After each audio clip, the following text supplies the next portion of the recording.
Hello there, and welcome to Secretum Histories. Tonight we're easing into one of those subjects that feels familiar at first, almost settled, until you sit with it long enough for the quiet questions to begin forming on their own.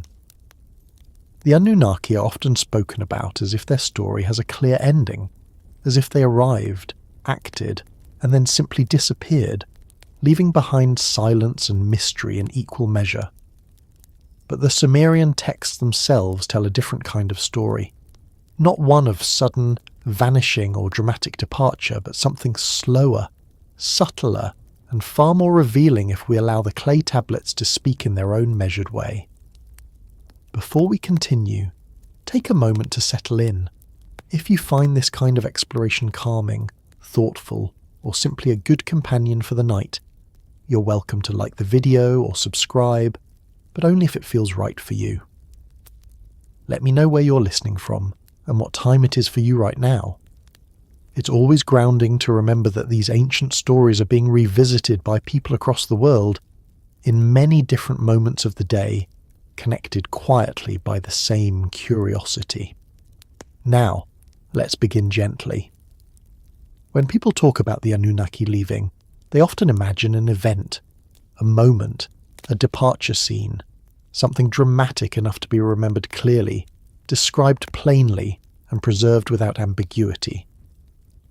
But the Sumerian texts do not give us that. There is no tablet that announces their exit, no inscription that records a final gathering, no line that says, "and then the Anunnaki departed the world." Instead, what we find is something much more interesting. The texts continue, life continues, the gods continue, humanity continues, and somewhere within that continuation, the Anunnaki change their place in the story. This is where modern interpretations often rush ahead, filling silence with speculation. The ancient scribes did not do that. When they didn't know something, or when something no longer belonged to the world of direct experience, they allowed it to recede without explanation. Understanding what happened to the Anunnaki after they left requires paying close attention to what the text keeps saying, what they stop saying, and how roles subtly shift over time without announcement. The Anunnaki were never described as permanent residents of the human world in the way later traditions imagine divine beings. Even at their most active, they appear in the text as authorities, judges, and figures of consequence, not as gods who walk daily among people or manage the routine functions of the cosmos. Their presence is formal, structured, and tied to order rather than intimacy. That distinction matters because it shapes how their absence unfolds. In the earlier Sumerian compositions, the Anunnaki are introduced as a defined group bound by lineage and function. They are the offspring of the great sky god, associated with decrees, fate, and the underworld. They are invoked during moments of judgment, invoked when boundaries are crossed, invoked when outcomes must be fixed. But they are not the gods who teach humans how to farm. They are not the gods who invent writing. They are not the gods who explain daily life. Even before any idea of departure enters the picture, their role is already limited in scope. This is often missed when people imagine the Anunnaki as rulers who suddenly abandoned their dominion. The Sumerian worldview does not support that image. Authority in Sumerian cosmology is layered. Different gods govern different domains, and no single group controls everything. When the texts later become quieter about the Anunnaki, it does not signal collapse or disappearance. It signals a shift in relevance. One of the most striking features of Sumerian literature is how comfortable it is with continuity without explanation. The scribes did not feel obligated to account for every change in divine behaviour. They recorded what mattered for ritual, for order, and for memory. When a god's role became less central, the texts adjusted without commentary. This is exactly what we observe with the Anunnaki.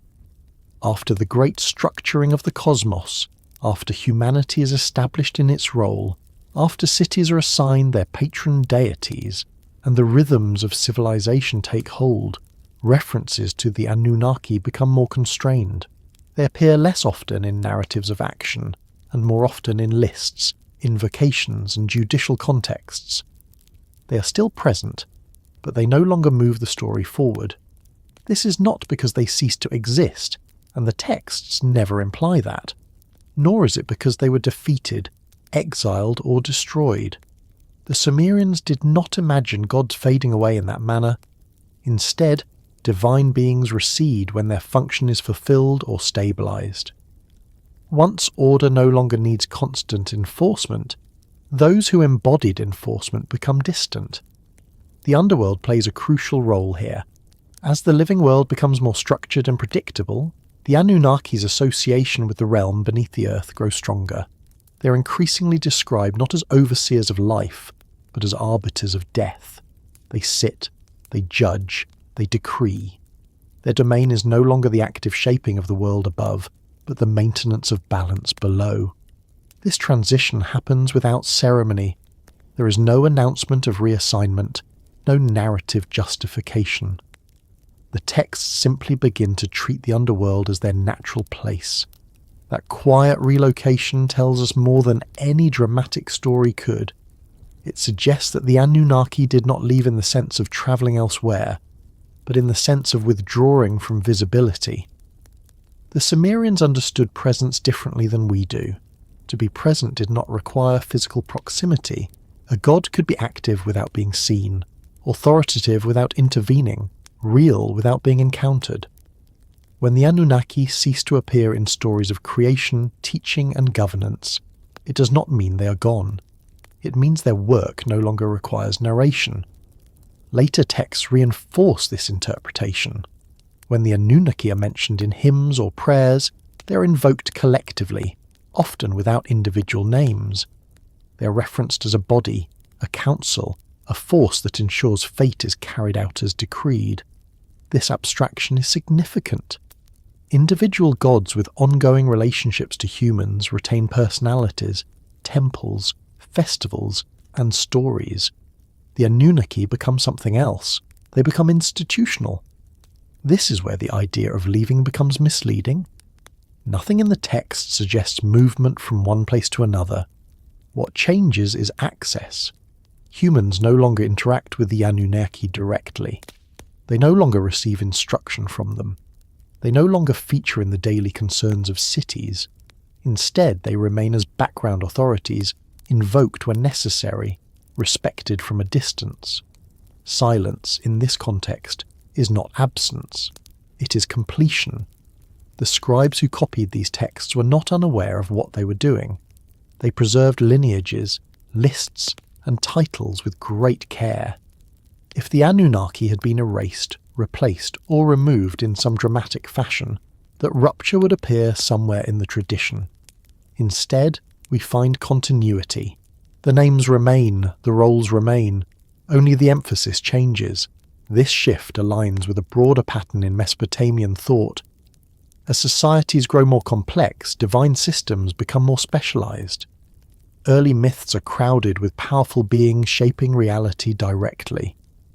Later traditions emphasize hierarchy, delegation, and distance. The Anunnaki fit neatly into this evolution.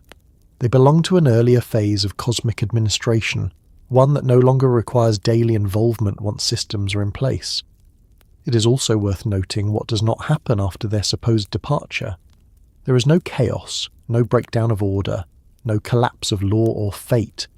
The world does not become unstable. Kings continue to rule. Cities continue to function. The gods who remain active continue their roles uninterrupted. This stability argues strongly against any interpretation that imagines the Anunnaki as essential managers who suddenly vanished. Instead, the texts suggest that their authority had already been internalized into the structure of the world. Fate had been fixed, boundaries had been set, death had been organized. Once those frameworks existed, constant oversight was no longer necessary. This is not an ending, it is a settling. As the tablets move forward in time, human history becomes more prominent. Kings are named, wars are recorded, treaties are signed. The divine world recedes just enough to allow human agency to occupy the foreground. But it never disappears entirely. The Anunnaki remain present in the way institutions remain present long after their founders are gone. Their influence persists, even when their voices are no longer heard. Understanding what happened to the Anunnaki after they left requires letting go of the expectation of closure. The Sumerians did not write conclusions. They wrote continuations. When something no longer belonged to the surface world, they allowed it to sink beneath, into lists, into formulas, into the background architecture of belief. And so the story moves forward, not by announcing an ending, but by shifting attention. The Anunnaki become quieter. The world becomes louder. Humanity steps more fully into history. The gods who remain visible adapt to new roles, and the clay tablets continue, line after line, preserving a universe that does not need to explain itself to function. From here, the texts begin to show us what it looks like when divine authority no longer needs to be present in action, only in memory and structure, and how that change reshapes everything that follows without ever calling attention to itself. When we turn back to the Sumerian texts with the expectation of finding a clear moment of departure, a defined event in which the Anunnaki are said to leave the world, we encounter something that feels almost unsettling in its restraint. There is no announcement, no farewell, no crisis recorded in clay. The scribes never tell us that the Anunnaki departed, withdrew or vanished, and yet later generations speak about them as beings who are no longer active in the way they once were. This gap between what is written and what is later assumed is not accidental. It is a feature of how Sumerian memory works. The Sumerians were not storytellers in the modern sense. They were recorders of structure. Their myths are not narratives that move toward resolution, but frameworks that explain how the world is ordered. When something changes in that order, the change is rarely dramatized. Instead, it is absorbed. The world continues, and the texts simply reflect the new state of things without pausing to justify or explain it. This is exactly what happens with the Anunnaki. If we examine the earliest references to them, they are firmly embedded within the active divine hierarchy.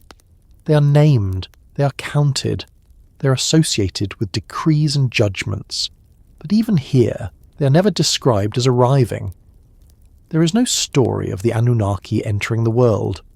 They are presented as already belonging to it, born into a cosmos that is already structured. Their presence is assumed from the beginning, and because their arrival is never narrated, their departure is not narrated either. This symmetry matters. Modern readers often expect gods to have arcs, to appear dramatically and exit decisively. The Sumerians did not think in those terms. Divine beings existed within a system that was older than any single story. When a god's role changed, the system adjusted quietly. The absence of a departure narrative is not a missing piece of the story, it is the story. As time progresses in the textual record, references to the Anunnaki become more formal and less situational. They are invoked in lists of gods. They appear in ritual formulas. They are named collectively rather than individually. This shift often gets interpreted as evidence that something happened to them. But what actually happened is simpler and more consistent with Sumerian logic. Their function stabilized. Early in the cosmological imagination, enforcement requires presence. Boundaries are new. Order is fragile. Authority must be visible to be effective. The Anunnaki belong to this phase. They're associated with decrees precisely because decrees need enforcement when the world is still settling into its form. Once that enforcement becomes habitual, once fate and consequence are understood as fixed features of existence, the enforcers no longer need to appear. This is why later texts treat the Anunnaki as distant but unquestioned. No one asks where they went. No one wonders why they no longer intervene. Their authority has already been internalized into the structure of reality. Fate happens because fate exists, not because someone is actively administering it in the moment. The Anunnaki become synonymous with that inevitability. Another important detail is how the Sumerians handled absence in general. When a god truly disappears from relevance, Their cult fades, their temples fall into disuse, their name stops being copied. This does not happen with the Anunnaki. Their names persist, their number persists, their association with judgment persists. What changes is visibility, not existence. The silence surrounding their departure is therefore not evidence of erasure, but evidence of acceptance. The scribes did not feel compelled to explain what no longer required explanation. The Anunnaki were not gone in the sense of being removed.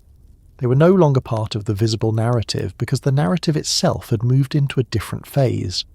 This becomes especially clear when we compare texts from different periods. In earlier compositions, divine action is immediate. Gods argue, decide, act, and react. In later compositions, divine action is procedural. Outcomes occur because they are ordained, not because a god intervenes on the spot. This procedural worldview leaves little room for figures like the Anunnaki to appear as characters. They become principles instead. There is also a psychological aspect to this shift. As human society became more complex, as cities grew larger and systems of law, trade and governance became more sophisticated, the need for visible divine oversight diminished. Authority was mediated through institutions rather than direct divine presence. The gods who remained active in daily life were those associated with fertility, weather, protection, and kingship. The Anunnaki, associated with ultimate judgment and fate, did not need to be invoked constantly. Their work was already done. This does not mean they were forgotten. On the contrary, their continued presence in rituals related to death and oath-taking suggests a deep respect for their enduring authority. But respect does not require familiarity. Distance can enhance power. By receding into the background, the Anunnaki become more absolute, not less. One of the most revealing clues is the lack of anxiety in the texts. There is no lament over the Anunnaki's absence, no fear that something essential has been lost. This tells us that the Sumerians did not experience their withdrawal as a crisis. The world continued to function as intended. Fate was still determined. Justice was still administered. Death still had meaning. If the Anunnaki had left abruptly or against the will of the gods, we would expect tension. Conflict leaves traces in myth. Instead, we see smooth continuity. The silence is orderly. Modern interpretations often struggle with this because we are accustomed to stories that explain everything. The Sumerians were comfortable leaving things unspoken. They trusted the structure of their worldview to carry meaning without commentary. When the Anunnaki stop appearing as active agents, the texts simply move on. This also explains why later cultures inherited a vague sense of the Anunnaki, without clear narratives about them. Memory preserved their importance but not their actions. They became part of the background architecture of belief, referenced but not described. This is how ancient systems age, not by collapse, but by sedimentation. Understanding this helps dissolve many modern assumptions. There is no hidden story of exile or destruction waiting to be uncovered. There is no lost tablet describing a dramatic departure. What happened to the Anunnaki happened gradually, quietly, and completely in line with Sumerian thought. They became unnecessary as actors because their function had been absorbed into the world itself. From this point onward, the texts increasingly focus on how humans live within the structures that the gods have already established. Divine presence becomes selective, authority becomes institutional, and the Anunnaki remain exactly where they have always been in Sumerian thought, embedded in the deepest layer of order, no longer needing to appear because their work no longer requires movement. As the record continues, we begin to see how this quiet assumption shapes later theology, how distance becomes a form of permanence, and how the absence of explanation itself becomes the clearest signal that nothing went wrong at all. When the Sumerian texts grow quieter about the Anunnaki, the change does not announce itself. There is no marker in the clay that signals a transition, no phrase that tells the reader something essential has ended. Instead, the silence arrives gradually, almost imperceptibly, woven into the continuation of writing itself. The scribes keep recording hymns, rituals, king lists, prayers, legal formulas and myths, but the tone shifts in a way that only becomes visible when read slowly and comparatively. Divine presence does not vanish, it thins. This silence is not emptiness. It is not absence in the way modern readers might expect. In the Sumerian worldview, silence often signals stability rather than loss. When something no longer requires attention, it no longer needs words. The Anunnaki fall into this category. Their work, once essential during the earlier structuring of existence, reaches a point where repetition becomes unnecessary. Order holds, fate operates, death functions. The mechanisms they embodied continue without interruption. Early Sumerian compositions are dense with divine activity. Gods speak, argue, decree, intervene. The world is still forming, and divine presence must be explicit. Authority needs to be demonstrated because it has not yet become habitual. This is the environment in which the Anunnaki appear most clearly. They belong to a phase when judgment must be seen to be real, when consequences must be reinforced, when cosmic boundaries are not yet self-sustaining. But as the textual record advances, something subtle happens. The world described becomes more predictable. Cities follow rhythms. Kings rule within established frameworks. Rituals repeat in standardized forms. The divine realm does not retreat, but it no longer needs to assert itself constantly. Silence begins to replace action. This silence should not be mistaken for forgetting. The Sumerians were meticulous record keepers. When something ceased to matter, it disappeared entirely. When something mattered deeply but no longer needed elaboration, it became implicit. The Anunnaki shift into this second category. They remain acknowledged, but no longer narrated. One of the clearest indicators of this shift is how divine authority is referenced. In earlier texts, authority is tied to individuals acting. In later texts, authority is tied to outcomes. Things happen because they are decreed, not because someone steps in to make them happen. Fate is fixed, judgment occurs, death is final. But the agents behind these processes are rarely shown. This change reflects a profound transformation in how the Sumerians understood divine presence. Presence no longer required visibility. A god did not need to appear to be active. Power could exist without expression. Silence became a sign that the system was functioning as intended. The Anunnaki, associated with fate in the underworld, are particularly suited to this kind of presence.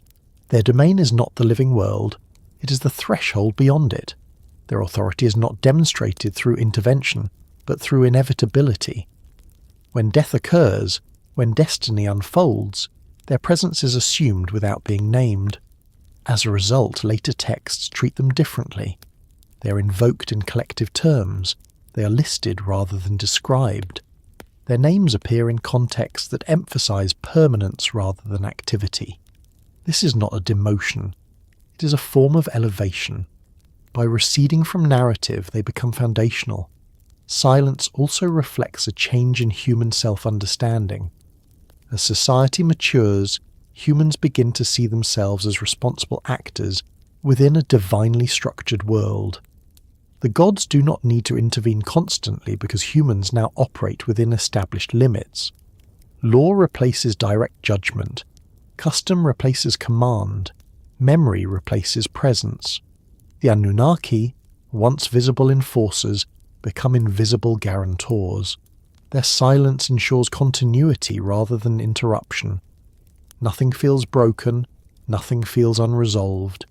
The absence of explanation is itself evidence that the system remains intact. This pattern appears elsewhere in Sumerian tradition.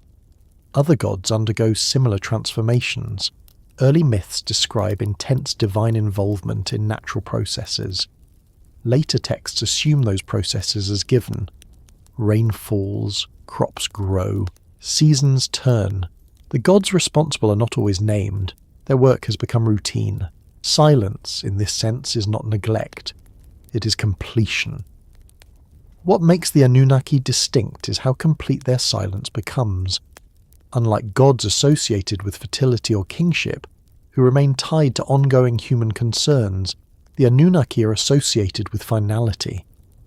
Once finality is established, repetition becomes redundant. Death does not need explanation once it becomes absolute. Fate does not need enforcement once it becomes unquestioned. This is why later cultures inherit a sense of the Anunnaki without stories about them. They are remembered as powerful, distant, and unapproachable. Their lack of narrative becomes part of their identity. They are not approachable gods. They are not teachers or protectors. They are structures. The silence that follows divine presence is therefore not an ending. It is a transformation from action to condition.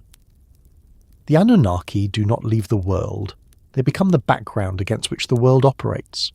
This is difficult for modern readers to accept because we are conditioned to look for explanation where ancient cultures accepted function. We want to know why silence occurred. The Sumerians did not ask that question. Silence meant the work was done. As the texts continue, attention shifts to other matters. Kings rise and fall, cities expand, laws are codified, the divine world remains, but it is less crowded. The cosmos no longer feels experimental, it feels maintained.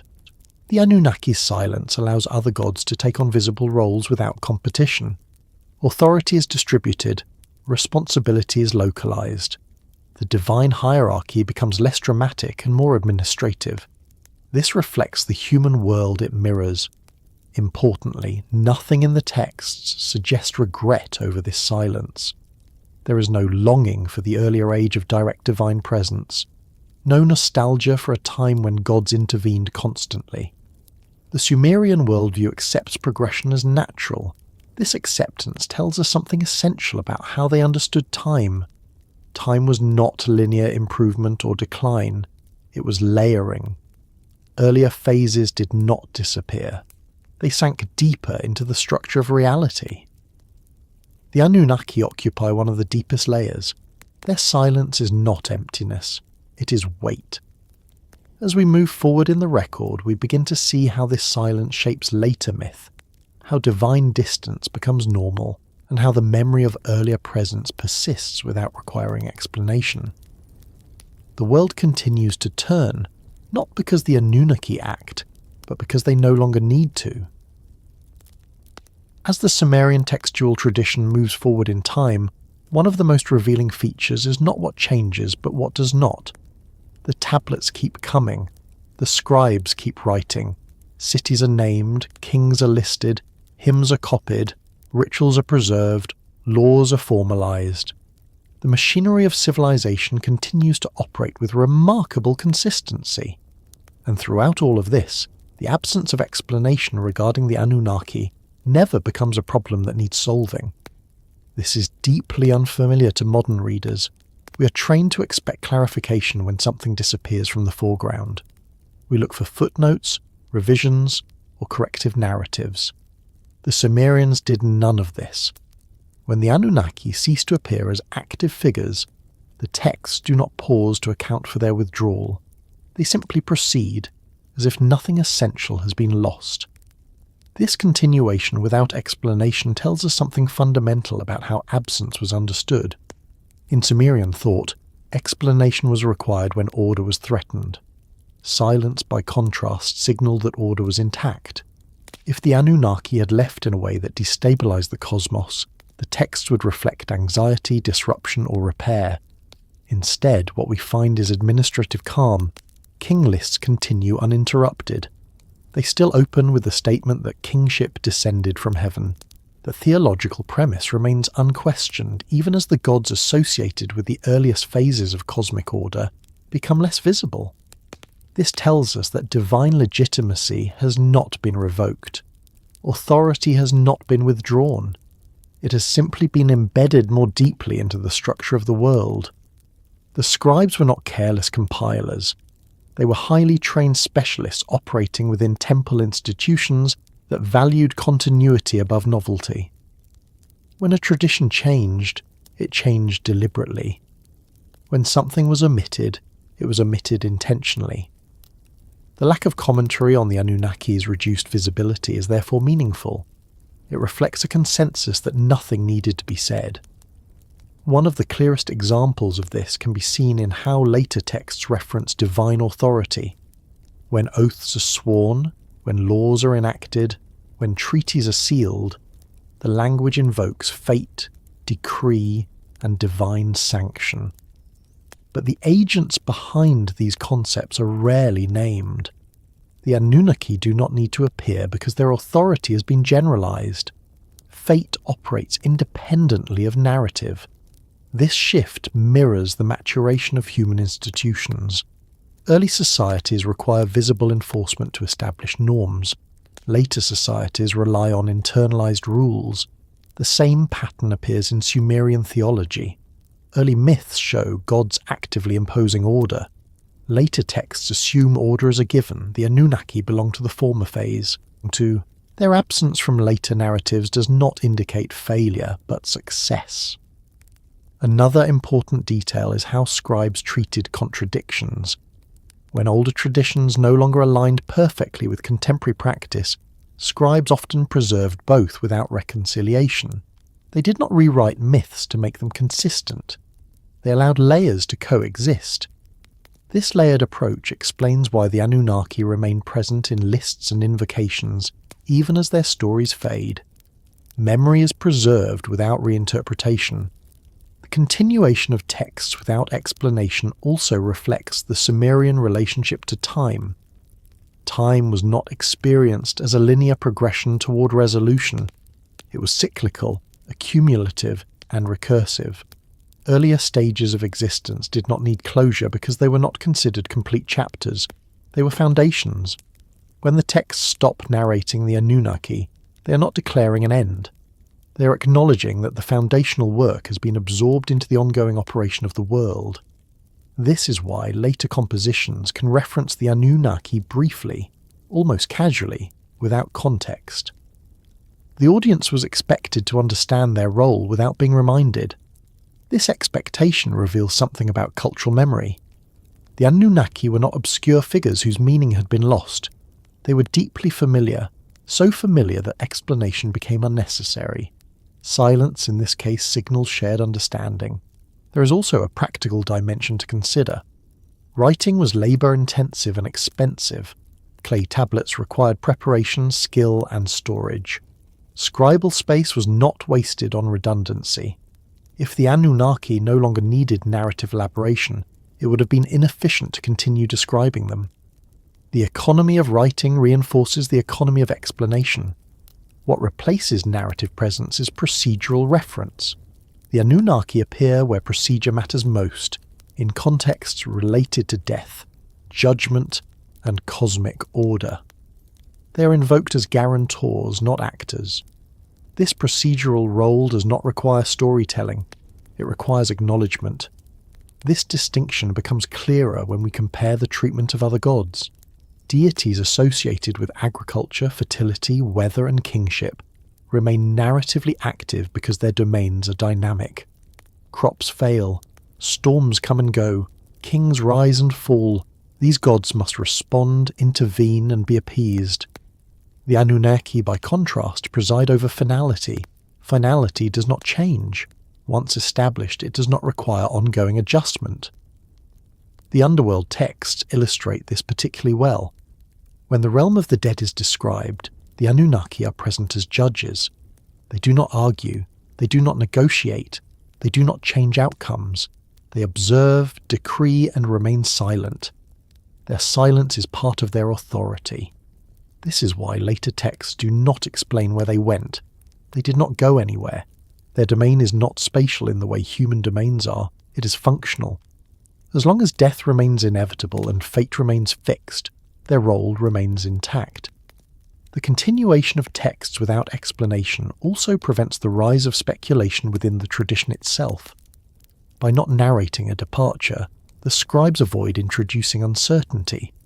There is no room for debate about what happened to the Anunnaki because nothing happened that required narration. This stability is intentional. Modern readers often interpret silence as loss because we associate meaning with expression. Ancient scribes associated meaning with structure. When structure held, words were unnecessary. This approach is consistent across Sumerian literature. Creation myths do not explain every transition. King lists do not justify succession. Rituals do not rationalize their origins. The system assumes continuity unless explicitly disrupted. The Anunnaki's fading from narrative prominence is treated as continuity, not disruption. This has important implications for how we understand later interpretations. When much later cultures encountered these texts, often through fragments and translations, they inherited the silence without the shared cultural context that made it intelligible. What was once obvious became mysterious. Absence began to look like disappearance. But within the original tradition, absence did not signal uncertainty. It signaled that the matter was settled. The texts continue because the world continues. Humanity does not pause to ask where the Anunnaki went, because humanity's role is now defined within boundaries that no longer require divine negotiation.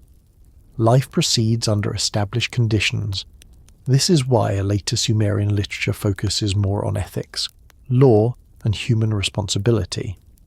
As divine presence becomes less narratively explicit, human agency becomes more visible.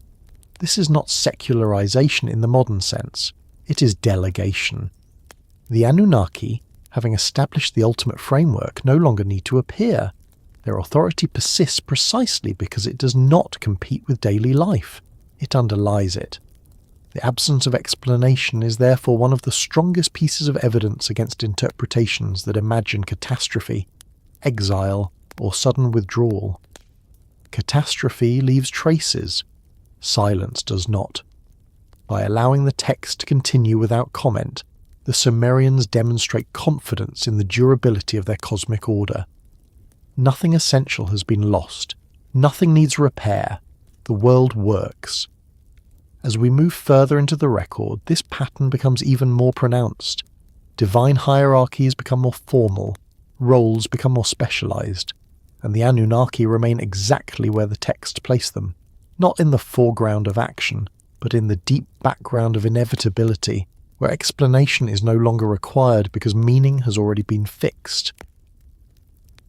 As the Sumerian texts continue to be copied, organized, and preserved across generations, a pattern becomes increasingly clear. The Anunnaki are still there, still named, still acknowledged, still counted among the divine powers that structure reality, and yet they are no longer active in the way they once were. They do not intervene, they do not teach, they do not dispute, they do not initiate change. This combination of presence and inactivity is not accidental, and it is not contradictory within the Sumerian worldview. It is deliberate, and it reflects a specific understanding of what it means for divine work to be complete. To modern readers, inactivity often implies irrelevance. In the ancient Mesopotamian mindset, the opposite can be true. The more fundamental a power is, the less it needs to act. Activity implies adjustment, correction, or instability. Inactivity implies that the system is functioning as intended. The Anunnaki fall into this latter category. They are no longer active because their role does not require activity anymore. In the earliest phases of cosmic order, action is necessary. Boundaries must be established. Authority must be asserted. Consequences must be demonstrated. The Anunnaki appear most clearly in texts that deal with these foundational concerns. They are associated with decrees, judgments, and the fixing of fate. These are not ongoing processes that require constant revision. Once fate is fixed, it remains fixed. Once death is defined, it does not need renegotiation. Once the underworld is organized, it does not need redesign. This explains why the Anunnaki recede from narrative action, while remaining present in enumeration. They are still counted because counting signifies legitimacy and continuity. Lists mattered deeply in Sumerian culture. To be listed was to be real, to belong. to be recognized within the cosmic order. Removal from lists would indicate erasure or loss of status. That never happens to the Anunnaki. Instead, their names persist in god lists, ritual formulas, and invocations tied to judgment and fate. These references are brief, formal, and standardized. They do not tell stories. They confirm structure. This is exactly how a completed authority is treated. Another important factor is specialization. As Sumerian theology develops, divine roles become increasingly specific. Gods are assigned clear domains with defined responsibilities. Enlil governs wind and authority. Enki oversees wisdom and fresh water. Utu embodies justice and light. Inanna governs love, fertility, and war. These gods remain active because their domains are dynamic. Weather changes. Crops fail or flourish. Wars begin and end. Human behavior requires continual regulation. The Anunnaki, by contrast, are associated with domains that do not fluctuate. Death is permanent. Fate is final. Judgment, once rendered, is not appealed. Their authority operates at a level that does not intersect with daily variability. Because their domain does not change, their activity does not need to repeat. This distinction is reflected in how the Sumerians understood power. Power was not measured by visibility, but by inevitability. The most powerful forces were those that could not be avoided, argued with, or delayed. The Anunnaki embody this kind of power. Their silence is not weakness, it is certainty. This is also why they are still counted. Counting is not about action, it is about order. When the Sumerians counted gods, they were mapping the structure of the cosmos. Removing the Anunnaki from that structure would imply that fate, death, and judgment no longer existed as fixed realities. The world described by the text does not support that implication. On the contrary, these realities become more firmly entrenched over time. There is also a political dimension to consider. As human kingship becomes more prominent, divine authority must be redistributed in a way that supports earthly governance without undermining it. Gods associated with law, justice, and kingship remain active because they legitimize rulers. Gods associated with ultimate judgment remain distant because their authority is too absolute to be exercised directly in human affairs. The Anunnaki represent a level of authority that even kings do not claim. By keeping them inactive but acknowledged, the Sumerian worldview preserves a boundary between human power and ultimate cosmic authority. Kings rule, but they do not judge the dead. Laws govern society, but they do not determine fate beyond death. The Anunnaki occupy that higher register. This arrangement creates stability. If the Anunnaki were active in daily affairs, their absolute authority would overwhelm human institutions. By remaining inactive, they allow delegated systems to function while retaining ultimate legitimacy. Another clue lies in ritual practice. Rituals are repeated actions designed to maintain balance. The gods most frequently invoked in rituals are those whose favour must be continually renewed. The Anunnaki appear less often in such contexts because their favour is not negotiable. They do not grant blessings or withhold them based on offerings. They execute decrees that have already been issued. This does not mean they are indifferent. It means their concern lies beyond reciprocity. The transactional nature of much Mesopotamian religion does not apply to them in the same way. Their authority does not depend on human participation. That independence further explains their inactivity. The underworld texts reinforce this understanding. When the Anunnaki appear as judges, they do not speak, they do not debate, they observe and decree. Their judgments are final. This portrayal emphasizes that activity, in the sense of engagement or persuasion, is beneath their function. Silence in these contexts is procedural. It reflects the operation of a system that does not require deliberation once it is established. The Anunnaki do not need to argue because the rules are already set. They do not need to act because the outcome is predetermined. This helps explain why later scribes felt no need to expand on their role. Expansion would imply change. Change would imply instability. Stability required restraint. The fact that they are still counted also serves a mnemonic function. Counting preserves memory without narrative. It ensures that future generations know these beings exist, even if they no longer interact with them directly. This is a way of maintaining continuity across time, without requiring constant retelling. It is also important to note that counting the Anunnaki does not freeze them in the past. It integrates them into the present structure. They are part of the current cosmic order, not relics of an earlier age. Their inactivity does not relegate them to myth. It anchors them in reality as understood by the Sumerians. Modern interpretations often struggle with this because they equate relevance with visibility. The Sumerian text suggests a different metric. Relevance is measured by necessity. Once something is necessary and stable, it does not need to be visible. The Anunnaki are no longer active because activity would suggest that fate, death, and judgment are still under negotiation. The texts make it clear that they are not. These aspects of existence are settled. At the same time, the Anunnaki are still counted because removing them would suggest that these aspects no longer matter. The texts make it equally clear that they do. This balance between inactivity and acknowledgement reflects a mature theological system. It recognizes that not all power operates through action. Some power operates through permanence. As the narrative focus continues to shift toward human history, law, and ethical responsibility, the Anunnaki remain in place as a reminder of limits. Humans can act, decide, and govern within the world, but there are boundaries they do not cross. Fate awaits. Death comes. Judgment follows. These realities do not need daily reinforcement because they are absolute. The Anunnaki's quiet presence enforces these boundaries without intrusion. Their counting maintains their authority without requiring narrative space. Their inactivity preserves the autonomy of the world they helped structure. This is not a disappearance. It is a completion of role. As the texts continue onward, this pattern becomes increasingly entrenched. Divine systems become more refined. Human systems become more complex.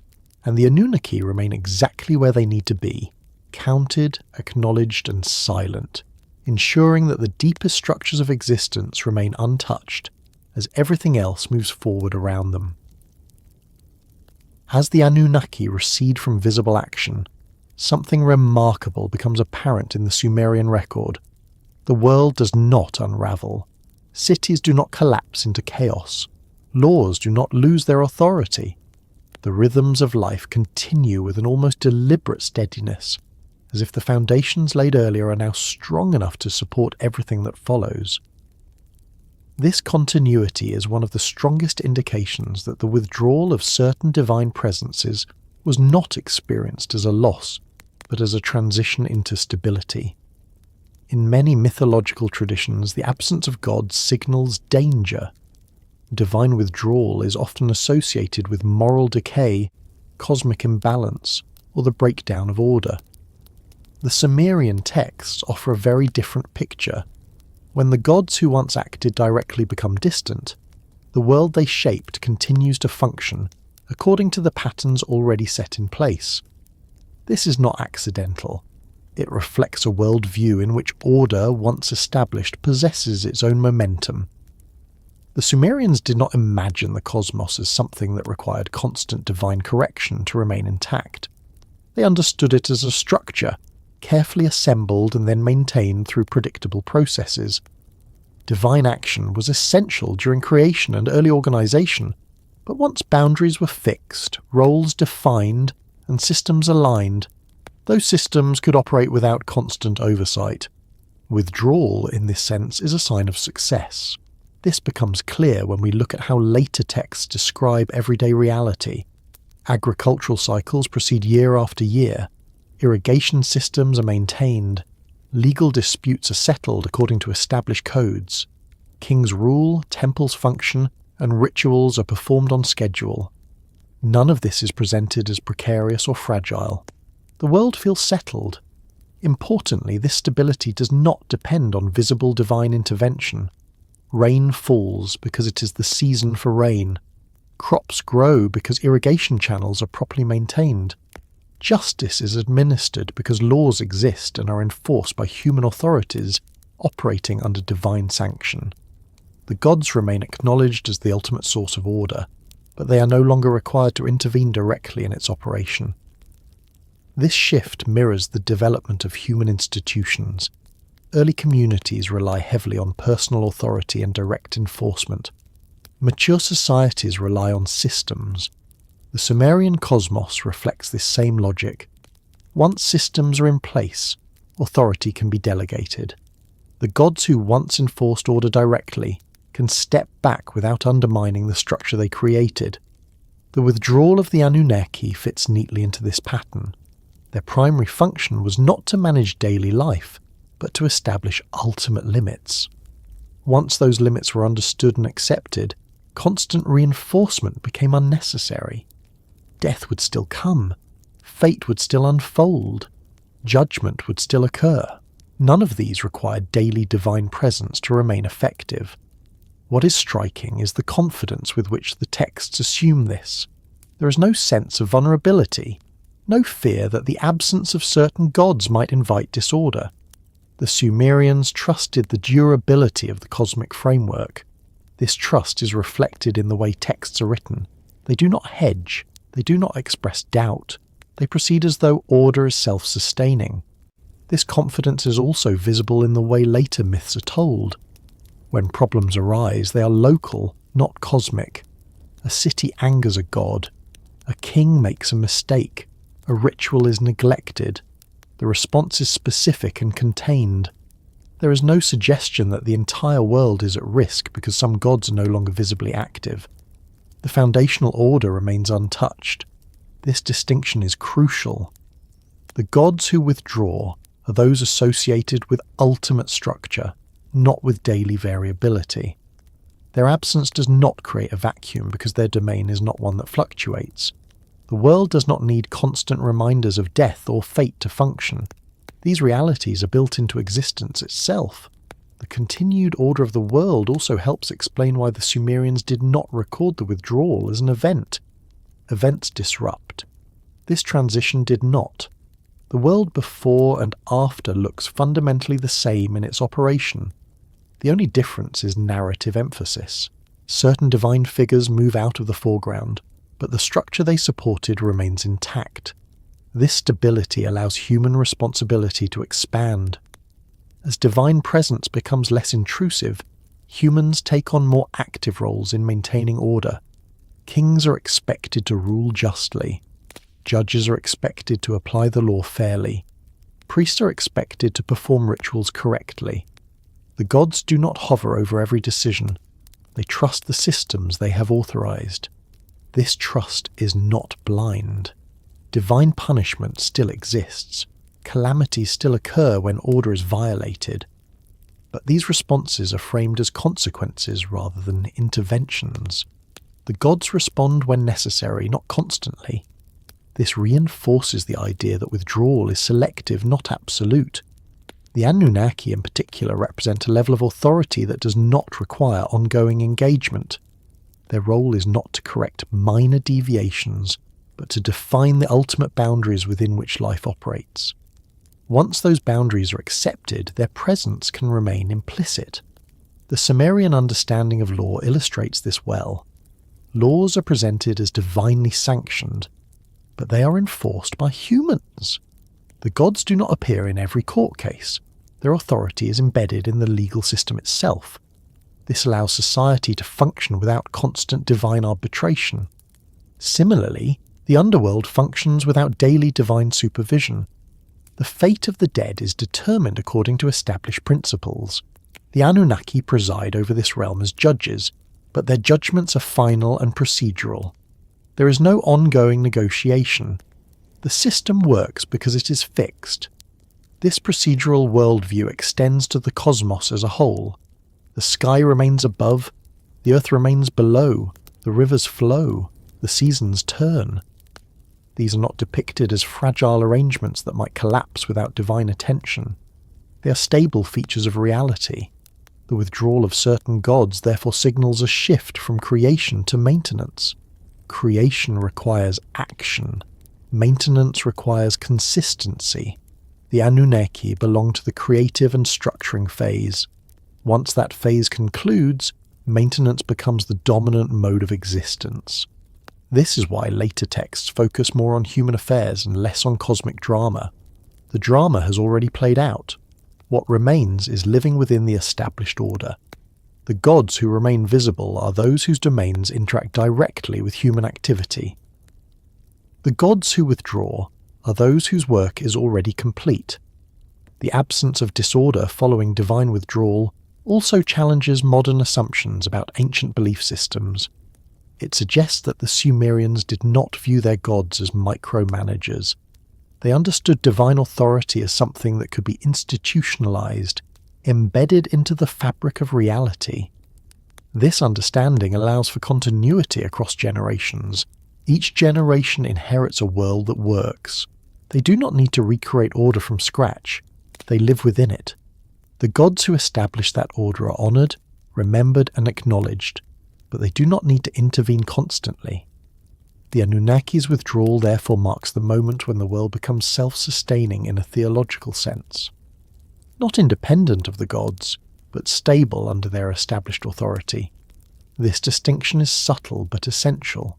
It also explains why later cultures could reinterpret the Anunnaki without disrupting Sumerian thought. Because their role was foundational rather than active, later traditions could imagine them differently without affecting the functioning of the world. Their absence from narrative made them adaptable. Within the original context, however, there is no sense of mystery.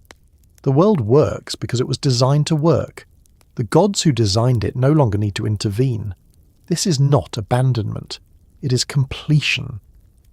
As the texts move forward, the focus shifts increasingly toward how humans navigate this ordered world. Moral responsibility, legal obligation, and social hierarchy become central themes. The divine presence recedes just enough to allow human agency to matter. The Anunnaki remain part of the cosmic structure, but they do not compete with human institutions. Their authority underwrites those institutions without overshadowing them. This balance allows civilization to develop. The world that keeps its order after the gods withdraw is not a diminished world. It is a mature one. It reflects confidence in the durability of the structures laid down at the beginning. It reflects trust in the continuity of law, fate, and consequence. This trust is one of the defining features of Sumerian thought. It allows silence to exist without fear. It allows absence without anxiety. It allows the story to continue without explanation. And as the narrative moves on, this ordered world becomes the stage upon which new questions emerge. Questions not about whether the gods are present, but about how authority functions when presence is no longer required, and how responsibility shifts when the foundations of existence no longer need reinforcement. As the Sumerian texts continue to unfold across centuries of copying and recitation, the way divine authority is described undergoes a subtle but decisive transformation. The gods do not disappear, and they are not overthrown. Instead, their relationship to the world changes in character. What once appears as direct rule gradually becomes something more distant, more formal, and more abstract. Authority remains, but it is no longer exercised through visible command. It is exercised through structure. In the earliest layers of Sumerian tradition, divine rule is immediate. Gods speak directly. They issue commands. They intervene when boundaries are crossed. Their presence is felt as something active and personal. This makes sense in a world that is still being defined. When order is new, it must be asserted. When hierarchy is forming, it must be demonstrated. In this early phase, divine authority looks very much like rulership. The Anunnaki belong to this phase, but even then their authority is not personal in the way later gods like Inanna or Enki are portrayed. They do not wander among humans. They do not teach skills or form relationships. Their authority is collective, formal, and tied to judgment. Still, They are part of a world where divine rule is visible and immediate. Over time, however, the texts reflect a change in how power is understood. The gods are no longer presented as rulers who must constantly assert control. Instead, they become authorities whose legitimacy is assumed. This shift is not sudden, and it is never explained outright. It is expressed through tone, through what is emphasized, and through what is left unsaid. One of the clearest signs of this shift is how decision-making is portrayed. Early myths describe divine councils debating, arguing, and reaching decisions through discussion. Authority is exercised through speech and action. Later texts, by contrast, focus on outcomes rather than deliberation. Decisions have already been made. Fate has already been fixed. There is no need to show the process because the result is what matters. This change reflects a move away from rulership as an ongoing activity toward authority as a settled condition. Rulers must act. Authorities simply are. The Anunnaki increasingly fall into this second category. They are no longer depicted as deciding fate, they are depicted as embodying it. This transformation parallels developments in human society. Early political systems rely on charismatic leaders whose authority depends on constant demonstration. Mature systems rely on institutions whose authority is taken for granted. The Sumerian cosmos mirrors this progression. Divine power becomes institutionalized. The Anunnaki are central to this process because they represent the highest level of authority in the divine hierarchy. If they remained active rulers, constantly intervening, there would be no room for delegated authority. Kings could not rule. Laws could not function. Lesser gods could not manage their domains independently. By becoming distant authorities, the Anunnaki allow the system beneath them to operate. Distance, in this context, is not weakness. It is what makes authority durable. An authority that intervenes constantly invites challenge and negotiation. An authority that remains distant becomes unquestionable. This is why later texts treat the Anunnaki with such formality. They are not approached casually. They are not petitioned for favours. They are acknowledged, respected, and left alone. The language used to describe them reflects this. They are invoked collectively. Their names appear in fixed formulas. There is little variation, little elaboration. This rigidity is intentional. It signals that their role is no longer open to reinterpretation. They are what they are. This shift also changes how humans relate to divine power. In earlier periods, humans might appeal directly to gods for intervention. In later periods, they appeal to systems that are understood to operate under divine sanction. Law courts replace direct judgment. Ritual replaces conversation. Oaths replace personal promises. Divine authority is still present, but it is mediated. The Anunnaki, associated with ultimate judgment, sit at the top of this mediated structure. They do not need to intervene in disputes because the system they underwrite handles them. They do not need to correct errors because consequences are built into the order of things. Their authority is expressed through inevitability rather than action. This is particularly evident in underworld texts. The Anunnaki appear as judges, but they do not engage with the dead in a personal way. There is no dialogue. There is no mercy. There is no appeal. Judgment is rendered because it must be. This is authority stripped of rulership's theatrics. The move from rulers to distant authorities also affects how memory functions. Active rulers are remembered through stories. Authorities are remembered through acknowledgement. This is why the Anunnaki lose narrative prominence but retain symbolic weight. Their memory does not fade, it crystallizes. The scribes play a crucial role in this process. By preserving lists and formulas rather than stories, they reinforce the Anunnaki's new position. Writing becomes a tool of institutional memory rather than narrative expression. The Anunnaki are remembered as part of the structure, not as characters. This approach prevents fragmentation. If divine authority were tied to stories, it would be vulnerable to reinterpretation and contradiction. By anchoring authority in lists and formulas, the tradition ensures stability. The Anunnaki become fixed points in the cosmic order. The shift also clarifies the roles of other gods. Deities associated with change remain active. Deities associated with permanence become distant. This division allows the pantheon to function efficiently. Each god operates at the appropriate level of engagement. The Anunnaki operate at the deepest level. They are concerned with the final accounting of existence, not with its daily fluctuations. Their authority does not compete with that of kings or city gods, because it addresses a different scale entirely. This separation prevents overlap and conflict. From the human perspective, this makes the world more navigable. If ultimate authority were constantly visible, human agency would be paralyzed. By placing that authority at a distance, the system allows humans to act within defined limits. Responsibility becomes meaningful. This does not mean the gods are absent. It means their presence is structured. The Anunnaki's distance defines the horizon beyond which human action cannot go.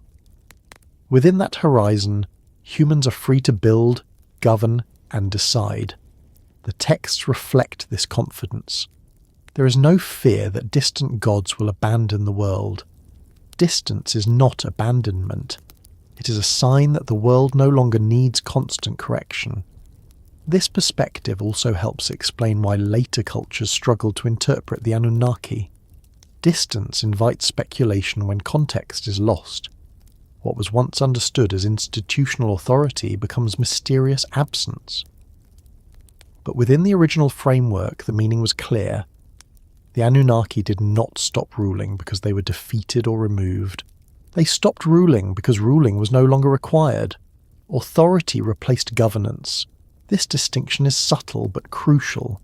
Governance implies ongoing management. Authority implies established legitimacy. The Anunnaki embody the latter.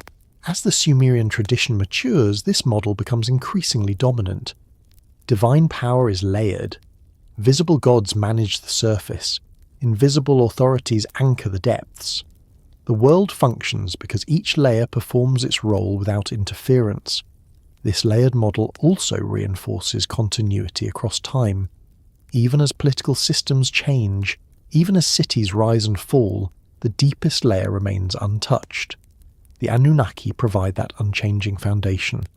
Their distance also protects them from the instability of history. Kings fail, cities are destroyed, cults rise and fall. The Anunnaki remain unaffected because their authority is not tied to any single institution. They outlast change by existing beyond it. The shift from rulers to distant authorities therefore represents a maturation of both theology and society. It reflects a recognition that stable systems require limits on intervention. Too much involvement destabilizes, too little undermines legitimacy. Distance strikes the balance. The Sumerian texts embody this balance with remarkable consistency. They do not lament the loss of divine rulership. They do not celebrate it either. They simply reflect a world in which authority has found its proper place. As the narrative focus continues to move toward human history and responsibility, the presence of distant authority becomes more pronounced. Humans act knowing there are limits. They govern knowing there is accountability. They live knowing there is final judgment.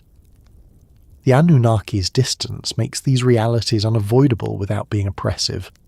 Their silence carries weight without demanding attention. Their authority persists without interruption. And as the tradition moves forward, this model of distant authority becomes the backdrop against which new forms of governance, law, and morality are explored, shaping a world that no longer needs divine rulers because it now lives under divine order. As divine presence recedes from daily life in the Sumerian imagination, it does not leave behind a vacuum. What replaces constant intervention is something far more rigid and enduring. Judgment takes the place of action. Consequence replaces correction. The gods no longer need to step in moment by moment because the outcomes of actions have been fixed in advance.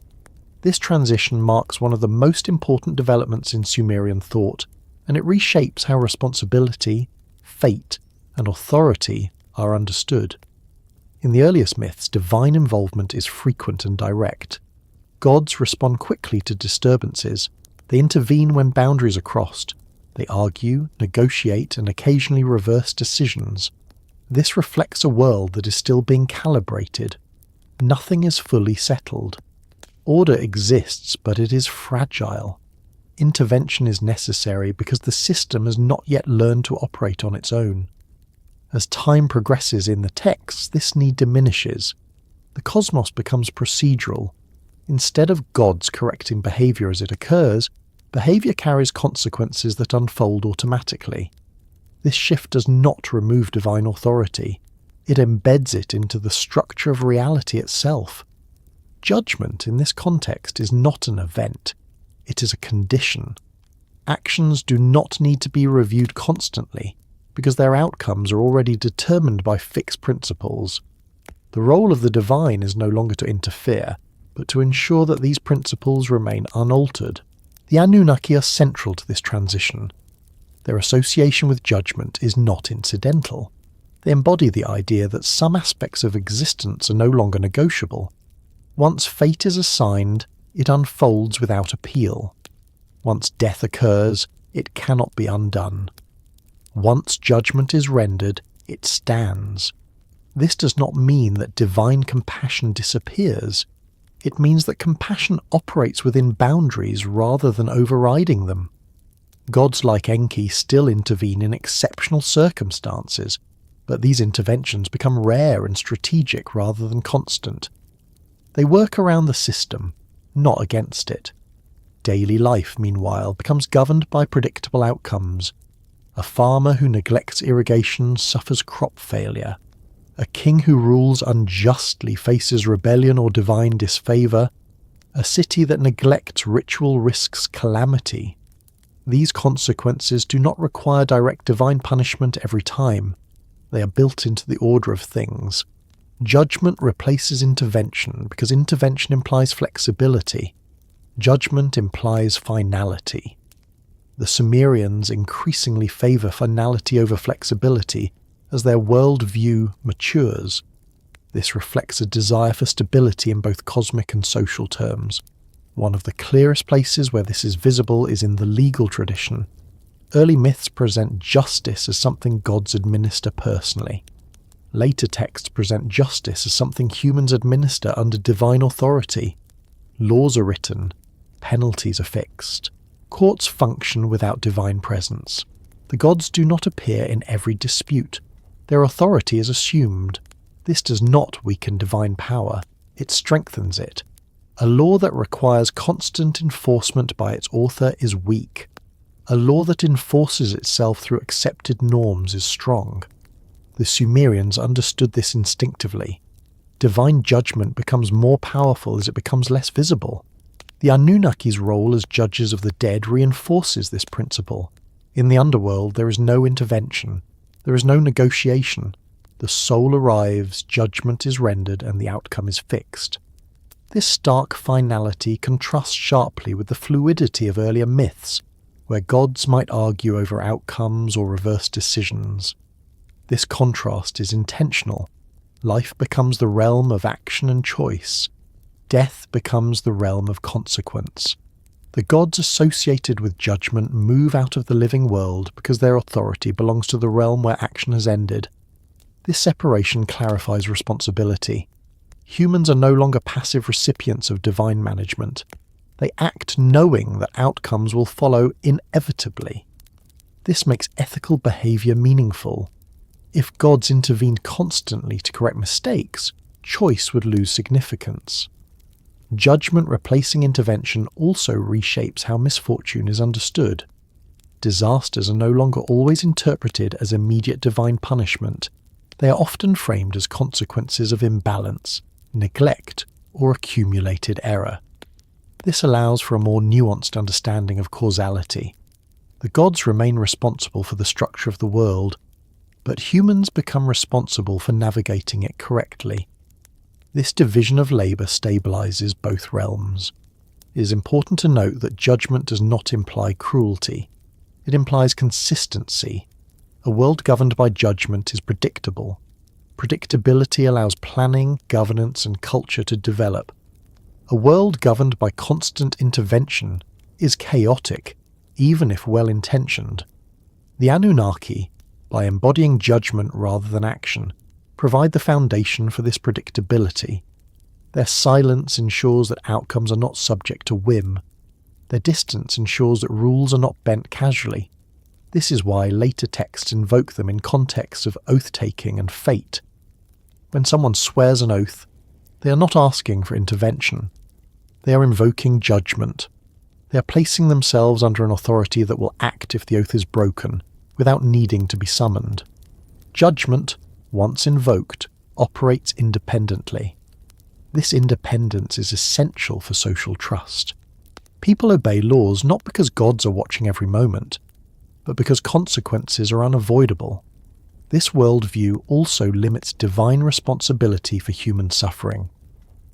If consequences follow naturally from actions, gods are not blamed for every hardship.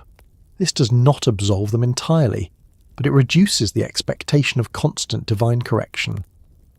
The Sumerians were not naive about suffering. They experienced floods, famine, disease, and war. Their texts reflect a desire to understand these events without attributing every occurrence to divine mood. Judgment provides that framework. By replacing daily intervention with judgment, the gods create space for human resilience. People adapt. They plan.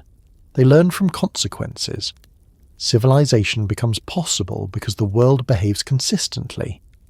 The Anunnaki's withdrawal from daily affairs is therefore not abandonment. It is delegation. They entrust the operation of life to the structures they helped establish, reserving their authority for moments of final reckoning. This delegation also preserves divine dignity. Gods who intervene constantly risk being drawn into trivial matters. By remaining distant, the Anunnaki maintain their status as ultimate authorities rather than managers. The texts reflect this dignity through restraint. There is no attempt to dramatize judgment. It simply occurs. This understatement reinforces its power. As divine narratives grow quieter, human narratives grow louder. Kings boast of their achievements. Cities celebrate their foundations. Laws are codified. These developments depend on a world where intervention is limited. Judgment ensures that limits exist without requiring constant enforcement. It is the invisible boundary that shapes behavior without appearing in every scene. This model also allows for continuity across generations. Each generation inherits the same rules. They do not need to renegotiate cosmic order. They live within it. The Anunnaki's role as judges ensures that this order remains intact beyond the lifespan of any individual or institution. Their authority outlasts change precisely because it does not involve change. Understanding how judgment replaces daily intervention helps clarify why the Anunnaki become quieter without becoming irrelevant. Their silence is not absence, it is permanence. As the Sumerian tradition continues, this model becomes increasingly entrenched. Divine action is reserved for exceptional circumstances. Human action fills the space in between. Judgment stands at the boundary, waiting, unseen but unavoidable. From this point forward, the texts assume a world in which the consequences of actions are fixed, and the role of the divine is to uphold that fixity rather than disrupt it. The Anunnaki remain present as guarantors of this order, no longer intervening because intervention would undermine the very stability they exist to protect. As the Sumerian texts move further away from the age of direct divine presence in the living world, the place where the Anunnaki remain most clearly anchored becomes increasingly specific. It is not the sky. It is not the earth of cities and fields. It is the realm beneath, the domain that lies below human life and beyond human influence. The underworld emerges quietly but unmistakably as the final and proper sphere of Anunnaki authority. This shift is not introduced as a reassignment, and it is never framed as a punishment or exile. The texts do not describe the Anunnaki being sent downward, nor do they suggest a loss of status. Instead, the association between the Anunnaki and the underworld solidifies gradually, as if this domain had always been their natural place once the living world no longer required their direct oversight. In the earliest layers of Sumerian cosmology, the underworld exists as a vague and unsettling space. It is present, but not fully systematized. Death is acknowledged, but its governance is not yet clearly articulated. As the divine hierarchy becomes more refined, so too does the structure of the realm of the dead. This is where the Anunnaki settle most firmly into their role. The underworld, in Sumerian thought, is not a place of moral reward or punishment in the later sense. It is not heaven and hell divided by virtue. It is a destination shared by all mortals, regardless of status or behaviour. Kings, priests, labourers and children all arrive there. What differs is not where they go, but how they are received and how their fate is fixed once they arrive. This fixation of fate is precisely the domain of the Anunnaki. As judges of the dead, the Anunnaki do not govern daily life. They govern final outcomes. Their authority does not shape how people live, but how life concludes. This distinction is critical. Once judgment is rendered, there is no need for continued presence. The underworld does not change. It does not evolve. It does not respond to prayer in the way the living world does. This static quality makes it the ideal domain for gods, whose role has shifted from action to permanence. In texts describing the underworld, the Anunnaki are not portrayed as active rulers issuing commands or resolving disputes. They sit, they observe, they decree. Their judgments are final and unalterable. There is no appeal process. There is no intervention from other gods once a soul has crossed that threshold. This finality reinforces their status as ultimate authorities rather than participants in ongoing governance. The famous descent narratives, in which even powerful gods must submit to the rules of the underworld, make this hierarchy unmistakable. When a deity enters that realm, their power is stripped away, their symbols are removed, their status does not protect them. They are subject to judgment just like mortals. The Anunnaki preside over this process without emotion or negotiation. This portrayal tells us something essential about how the Sumerians understood divine order. There are limits even to the gods. The underworld represents the point at which authority becomes absolute and non-negotiable. The Anunnaki embody that limit. As the living world becomes more autonomous, as kings rule and cities manage their own affairs, the need for visible divine authority diminishes. But the need for ultimate accountability does not. The underworld provides that accountability, and the Anunnaki provide its governance. This explains why their presence in the text becomes concentrated in this domain rather than spread across the cosmos. They are no longer needed above because the structures of life operate independently. Below, however, structure must be enforced without exception. The underworld is not maintained through ritual repetition in the same way temples are. There are no festivals to renew its order, no offerings that can alter its function. Once a soul enters, the system operates automatically. This procedural nature mirrors the Anunnaki's own transformation from actors to institutions. Their authority in the underworld does not require visibility because it is unavoidable. No one escapes death. No one bypasses judgment. This inevitability replaces the need for intervention. It is also significant that the Anunnaki are rarely individualized in underworld contexts. They appear as a group, a collective body of judges rather than distinct personalities. Individuality implies relationship. Collectivity implies system. This reinforces their institutional character. The underworld texts do not linger on their appearance or behavior. They describe outcomes. A soul is judged. A fate is assigned. The process itself is not dramatized. This restraint reflects the seriousness of the domain. Drama belongs to life. Finality belongs to death. By anchoring the Anunnaki in the underworld, the Sumerian worldview creates a clear separation between governance and judgment. Governance belongs to the living world, mediated through kings, laws, and active gods. Judgment belongs to the realm beyond life, overseen by distant authorities who do not interfere with daily affairs. This separation has profound implications for how responsibility is understood. Humans are responsible for their actions in life because consequences are not immediately imposed. Choice exists, agency matters, but those choices carry weight beyond life, where judgment is inescapable. The Anunnaki's presence in the underworld ensures that this weight remains constant. They do not need to remind humans of their authority because death does that for them. This arrangement also resolves a potential tension in the divine hierarchy. If the Anunnaki remained active in the living world, their absolute authority would overshadow other gods. By confining their active role to the underworld, the system allows other deities to operate freely within their domains without constant interference. Enki can teach, Inanna can inspire and destroy, Utu can oversee justice among the living. These gods remain visible and dynamic because their authority is situational. The Anunnaki's authority is universal and final. It belongs elsewhere.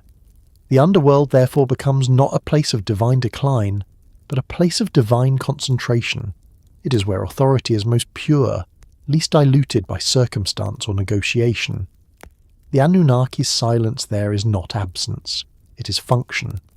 This also explains why later texts rarely speculate about what happens to the Anunnaki. Their domain does not invite curiosity. The living do not see it. They do not return from it. Knowledge of the underworld is necessarily limited. Silence surrounds it by nature. The Anunnaki fit perfectly into this silence. Their authority does not depend on human understanding. It operates regardless of awareness. This makes them resistant to reinterpretation within the tradition itself. They are fixed. As time passes, human cultures change, languages evolve, and political systems rise and fall. The underworld remains the same. Death remains the same. Judgment remains the same. The Anunnaki remain the same. This continuity is one of the strongest arguments against the idea that the Anunnaki disappeared or were removed. They did not fade. They settled into the one domain that does not change. From the Sumerian perspective, this is not a loss of presence, but a refinement of role. The Anunnaki no longer compete for attention in myths because attention belongs to life. Their work belongs to what comes after. The underworld as their final domain is therefore not a narrowing of influence, but a concentration of authority. It is where their power is most complete and least questioned. As the texts continue beyond this point, references to the Anunnaki increasingly assume this association without explanation. The underworld does not need justification. It exists because death exists. The Anunnaki preside because judgment exists. Nothing further needs to be said.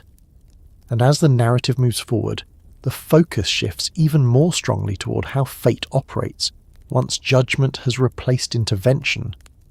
How destiny becomes something managed rather than negotiated, and how the Anunnaki's role, now fully anchored beyond the living world, shapes everything without ever appearing again in motion. As the Anunnaki settle fully into their role beyond the living world, the Sumerian texts begin to draw a quiet but crucial distinction. The gods who remain active concern themselves with life as it unfolds.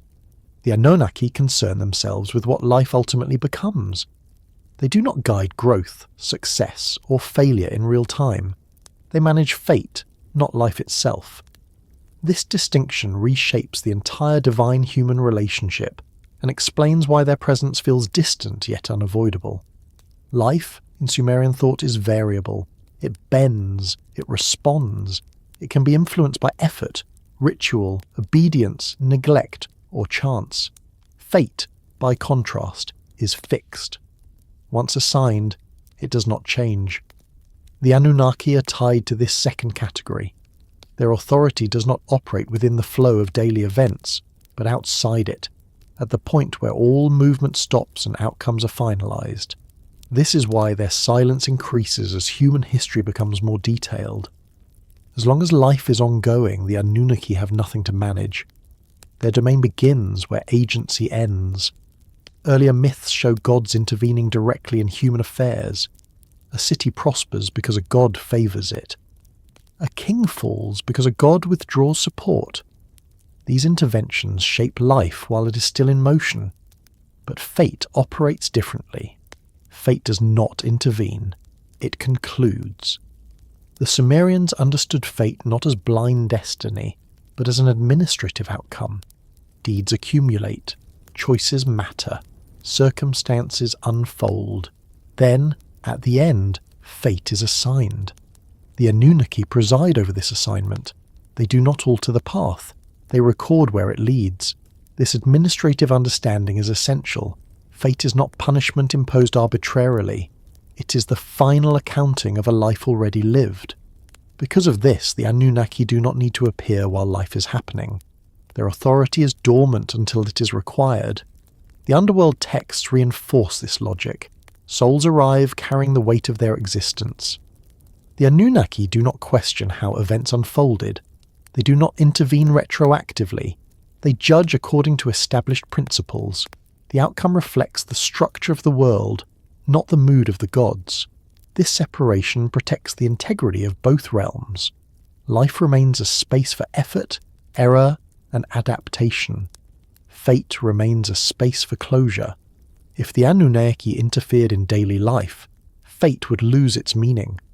If fate could be altered mid-course, responsibility would dissolve.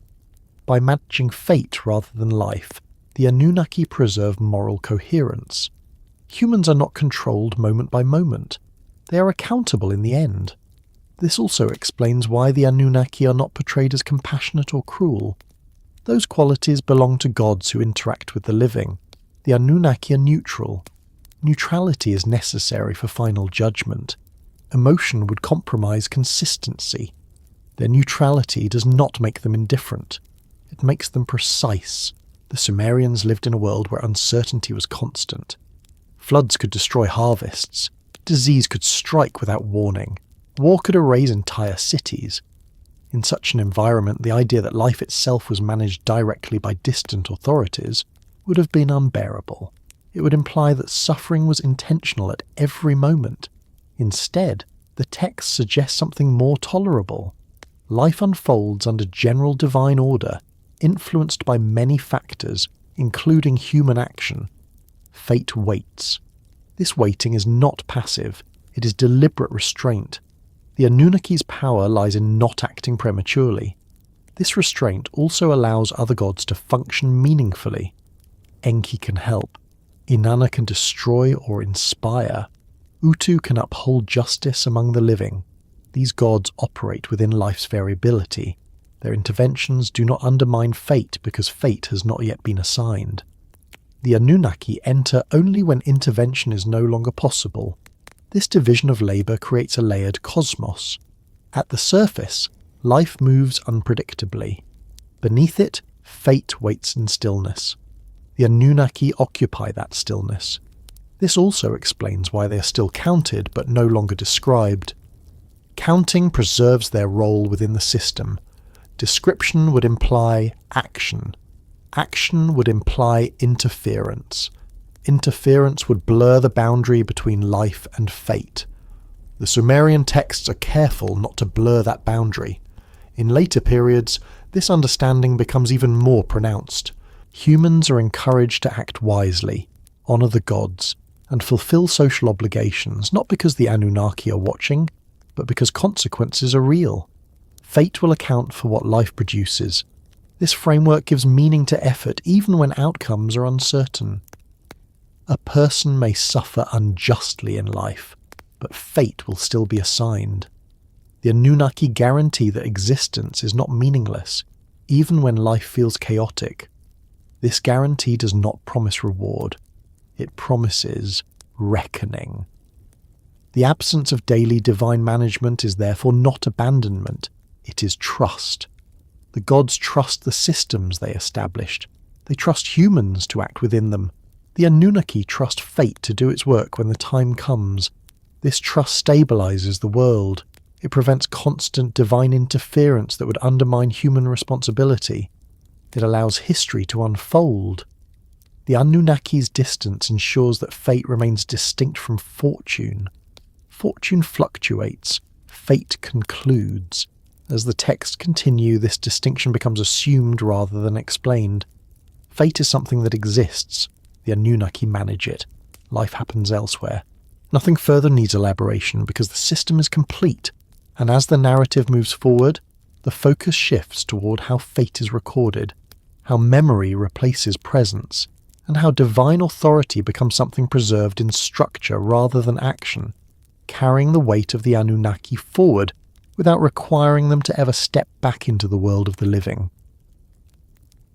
As the Sumerian tradition continues beyond the period when the Anunnaki dominate the deepest structures of fate and judgment, a new dynamic becomes increasingly visible.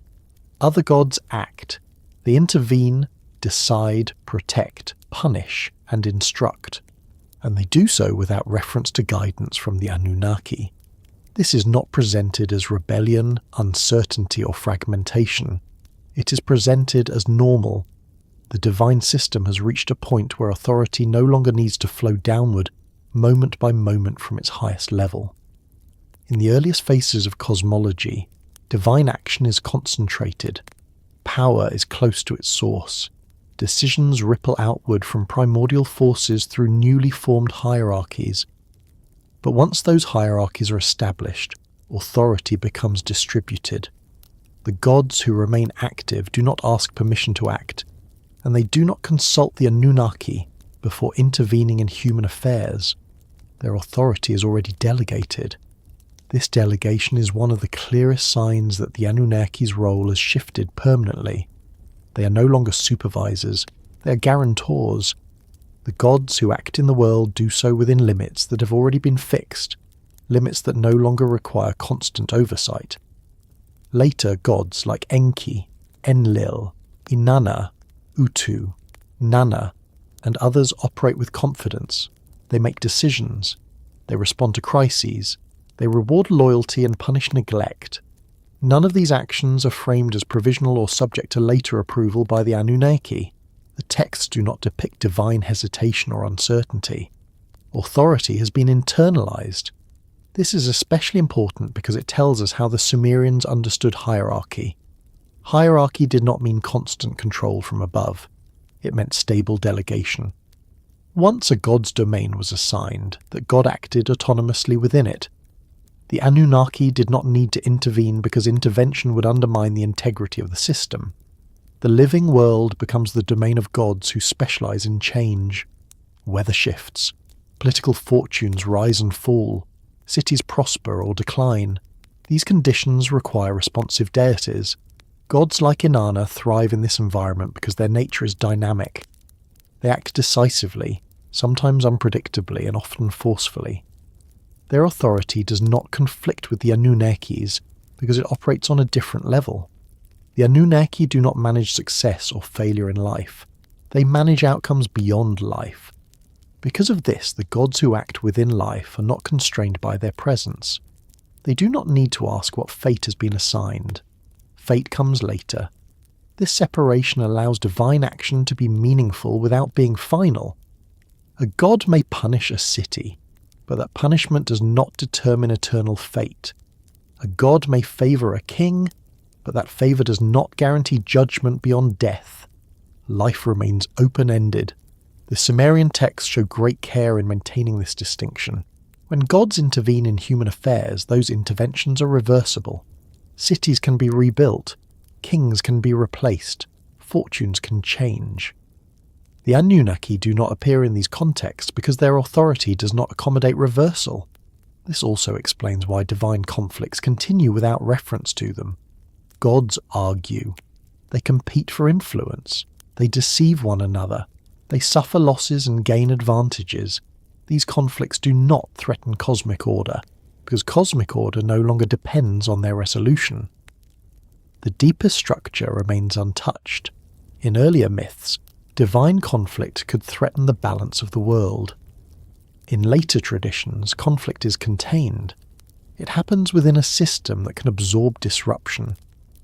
The Anunnaki's absence from these disputes is not neglect. It is what makes containment possible. Human kingship mirrors this model. Kings rule cities without constant divine instruction. They consult omens and perform rituals, but they are expected to govern. Failure is theirs. Success is theirs. The gods who support them do so within the boundaries already established. This creates a world in which responsibility is layered. Humans are responsible to kings. Kings are responsible to gods. Gods are responsible to the structure of the cosmos. The Anunnaki occupy the level where responsibility no longer involves choice. Later gods act without guidance from the Anunnaki because guidance is no longer needed. The rules are known. The boundaries are fixed. The system operates. This is most evident in how later texts frame divine authority. There is confidence rather than anxiety. Gods speak as if their decisions carry weight because they do. They do not justify themselves by invoking higher approval. They act because action falls within their domain. This autonomy also protects the Anunnaki from being implicated in the chaos of life. Wars, famine, injustice, and suffering occur. The gods involved may be blamed, appeased, or feared. The Anunnaki remain untouched by these fluctuations. Their authority is not eroded by association with misfortune. This distance preserves their legitimacy. If they were involved in every failure, their authority would weaken. By remaining beyond life's variability, they remain beyond criticism. The Sumerian worldview does not require gods to be perfect in order to be authoritative. It allows for flawed, emotional, and even destructive divine behavior at the level of life. But it reserves ultimate authority for a level that does not participate in those behaviors. Later, gods act without guidance because guidance would imply uncertainty. The texts do not present divine uncertainty as acceptable. Once order is established, it must be trusted. This trust is one of the defining features of the mature Sumerian system. It allows multiple layers of agency to coexist without collapse. Humans act, gods act, fate waits. The Anunnaki's silence enables this arrangement. Their absence from daily divine activity is what allows that activity to proceed without fear of contradiction. Even when later gods overstep or cause harm, the system absorbs it. There is no sense that the cosmos is at risk because of divine misbehavior. The deepest layer remains intact. This also explains why later traditions outside Sumer struggled to interpret the Anunnaki.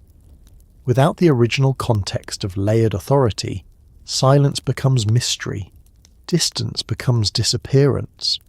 But within the Sumerian framework, everything remains in place. Later gods do not replace the Anunnaki. They operate alongside them, in a different register. Replacement would imply competition. The texts show complementarity. The Anunnaki do not guide because guidance belongs to life. They do not correct because correction belongs to process. They do not intervene because intervention belongs to change. Their role begins where change ends. As the tradition moves forward, the gods who remain active become increasingly tied to specific cities, professions, and human concerns. Divine life becomes localized and practical. The Anunnaki remain universal and abstract. This division ensures that no single divine group dominates all aspects of existence. Balance is achieved through separation of function. The gods who act do so freely within their spheres. The Anunnaki ensure that the spheres themselves remain bounded. This is not a weakening of divine authority. It is its refinement. And as the texts continue, this refined structure becomes the unspoken foundation beneath every hymn, law, and myth, shaping a world in which divine action no longer requires supervision, because supervision has become unnecessary, and authority no longer needs to speak because it has already been written into the nature of things. As the Sumerian tradition carries forward through centuries of copying and reinterpretation, the stories that survive about the Anunnaki reveal something subtle but decisive. They remember that the Anunnaki were once present. They do not remember them coming back. This distinction matters more than it may seem at first. Memory in these texts is not neutral. What is remembered is what the culture believes still matters. What is not remembered is not necessarily forgotten, but it is no longer expected.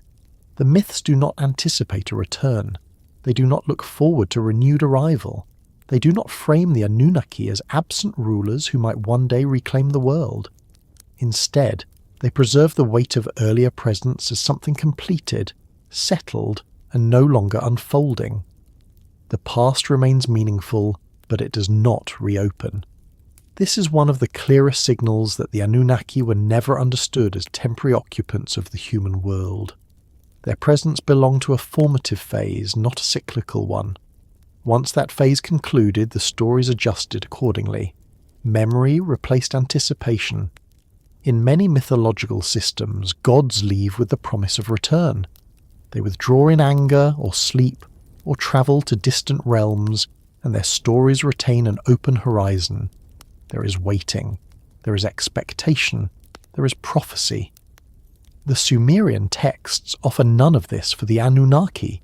There are no prophecies of reappearance, no warnings of future descent, no signs that humanity is living in an interim period between divine visits. This absence of return narrative is not accidental. It reflects a worldview in which cosmic phases do not repeat in the same way human seasons do. Creation happens once. Order is established once. Judgment is fixed once. What follows is continuation, not repetition.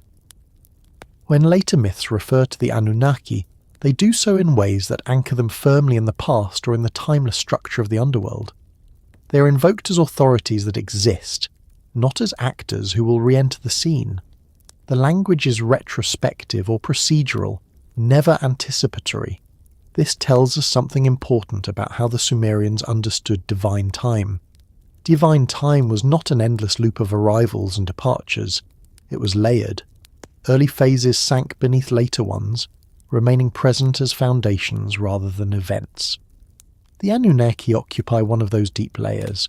Stories that remember presence without return function differently than stories of absence. They do not produce longing. They do not encourage speculation. They reinforce closure without announcing it.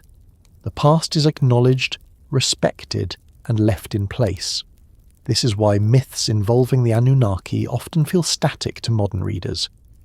They are not dynamic narratives of change. They are affirmations of what has already been decided. Their purpose is not to move the story forward, but to stabilize the framework in which other stories unfold. Even when the Anunnaki appear in later compositions, their role is formal and fixed. They are named as judges. They are counted among the divine powers. They are invoked in ritual language, but they do not act. They do not return to shape events. Their presence is conceptual rather than narrative. This distinction explains why later audiences, encountering these texts without their original context, sometimes misinterpret them. Silence is mistaken for secrecy. Lack of return is mistaken for concealment. Memory is mistaken for prophecy. But within the original tradition, nothing is missing. The Sumerians did not need stories of return because they did not expect reversal. Once authority moved into structure, it stayed there.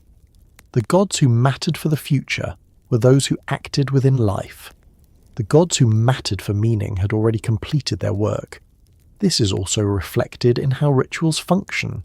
Rituals renew relationships with active gods. They maintain favour. They request intervention. There are no rituals designed to summon the Anunnaki back. No festivals anticipating their arrival. No prayers asking them to re-enter the world. This absence is striking. It shows that their role was not seen as dormant, but fulfilled. You do not summon what is already complete. The myths preserve the fact that the Anunnaki were once central without suggesting that their centrality is temporary. Their authority does not diminish because they do not return. It becomes absolute because it does not need to. This is why the underworld remains their enduring domain. Death does not repeat. It happens once per life. Judgment does not recur. It concludes. These are not cyclical processes. They are terminal ones. The Anunnaki belong to terminal authority. Myths that remember presence rather than return also shape how humans understand their own place in time. Humanity does not live waiting for divine correction or rescue. It lives within a completed order. Responsibility is immediate. Consequence is inevitable. Hope, when it exists, is placed in the maintenance of balance, not in divine intervention from outside the system. This worldview is both sober and stabilizing. It removes the expectation that history will be interrupted by a higher power. It encourages adaptation rather than anticipation. Humans must act because no one is coming back to fix things. The Anunnaki's absence from return narratives reinforces this ethic. Their authority remains, but it does not interfere. Life must be lived forward, not paused in expectation. This also helps explain why later Mesopotamian cultures could integrate new gods, reinterpret old ones, and adapt religious practice without destabilizing the system. Because the deepest authority was not expected to return, surface changes did not threaten cosmic order. The Anunnaki are remembered as part of the origin of order, not as participants in its future development. Their role belongs to the beginning and the end, not the middle. Memory preserves this placement carefully. The myths do not embellish it. They do not reopen it. They leave it intact. This restraint is deliberate. It prevents confusion between mythic time and historical time. The Anunnaki belong to mythic time. Human kings and cities belong to historical time. The two intersect at judgment, not at governance. By remembering presence without return, the texts maintain this boundary. Modern interpretations often collapse these layers, imagining mythic figures operating continuously within history. The Sumerian texts resist that collapse. They maintain separation through silence. This silence is not ignorance, it is discipline. The Anunnaki are remembered where remembrance reinforces order. They are absent where absence allows life to proceed. As the tradition continues, myths increasingly focus on human struggles, divine conflicts among active gods, and the maintenance of balance within the world as it is. The Anunnaki remain unchanged, untouched by narrative evolution. They do not return because there is nowhere for them to return to. Their domain is not a place that history revisits, it is the boundary that history eventually reaches. This understanding dissolves many modern expectations. There is no hidden chapter waiting to be revealed. No missing tablet announcing a comeback, no suppressed prophecy. The myths say what they need to say by not saying more. The Anunnaki are remembered as foundational, not future-oriented. Their presence belongs to the architecture of existence, not to its unfolding story.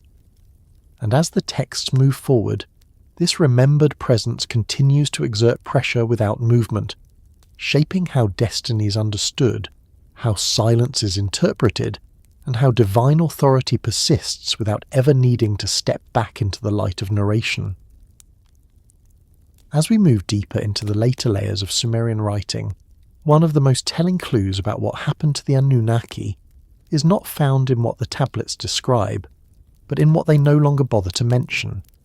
The change is subtle, and it unfolds gradually, but once noticed, it becomes impossible to ignore. Certain explanations disappear, certain clarifications stop being offered, certain justifications are no longer written. This silence is selective, and that selectivity reveals far more than any dramatic statement ever could. Early Sumerian texts are careful. They explain why things are the way they are. They describe origins, lineages, and causes. When the cosmos is young, nothing is taken for granted. The scribes explain why heaven and earth were separated, why humans were created, why labour exists, why death exists, and why the gods occupy their various roles. Explanation is necessary because the system is still new, still conceptual, still requiring reinforcement through narrative. But later texts behave differently. They assume rather than explain. They proceed as if the reader already understands the framework, and within this shift, the Anunnaki quietly pass from explanation into assumption. One of the first things the tablets stop doing is describing divine decision-making at the highest level. Earlier compositions show councils of gods debating major actions. There are discussions, disagreements, and negotiated outcomes. Later texts rarely show this process. Decisions are presented as fates accompli. Fate is decreed, not debated. Judgment is rendered, not discussed. This matters because the Anunnaki were closely associated with that earlier mode of visible decision-making. When the texts no longer describe how ultimate decisions are made, they also no longer need to show who is making them. Authority becomes impersonal. The Anunnaki remain implied, but no longer narrated. Another noticeable absence is the explanation of boundaries. Early texts carefully mark the limits between divine and human, life and death, heaven and earth. Later texts simply operate within those limits without restating them. The underworld is no longer introduced, death is no longer contextualized, fate is no longer justified. These concepts have become fixed features of reality. The Anunnaki vanish from explanation precisely because they have become part of that fixed background. You do not explain gravity once it is understood. You do not narrate fate once it is accepted. You do not describe judges who never change their rulings. The tablets also stop portraying the Anunnaki as participants in narrative causality. They no longer cause events in stories. They no longer initiate actions that move plots forward. Instead, events happen within the world, and their outcomes are understood to be aligned with fate, rather than caused by visible divine intervention. This shift is especially clear when compared to gods like Enki or Inanna, who continue to act, argue, deceive, and interfere. Their actions remain narratable, because they belong to the realm of change. The Anunnaki, belonging to the realm of finality, no longer generate stories. Stories require uncertainty. Finality does not. Another thing the tablets stop saying is anything about divine instruction from the Anunnaki. There are no teachings attributed to them, no laws given by them, no techniques or knowledge transmitted through them. Even earlier, this was never their primary function, but later texts remove even indirect references.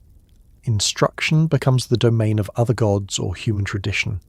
This reinforces the idea that their role is no longer developmental. Development requires guidance. Fate requires enforcement. The tablets also stop expressing concern about their absence.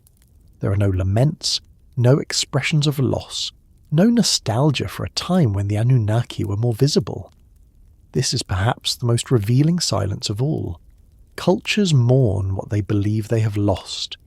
The Sumerian texts show no sign of mourning here. Instead, they display confidence. The world works. The gods who need to act are acting. The deepest authorities remain in place without needing to speak. We also see a decline in genealogical elaboration involving the Anunnaki. Early traditions are careful about lineage. Who is born from whom matters because it establishes legitimacy. Later texts rarely revisit these genealogies.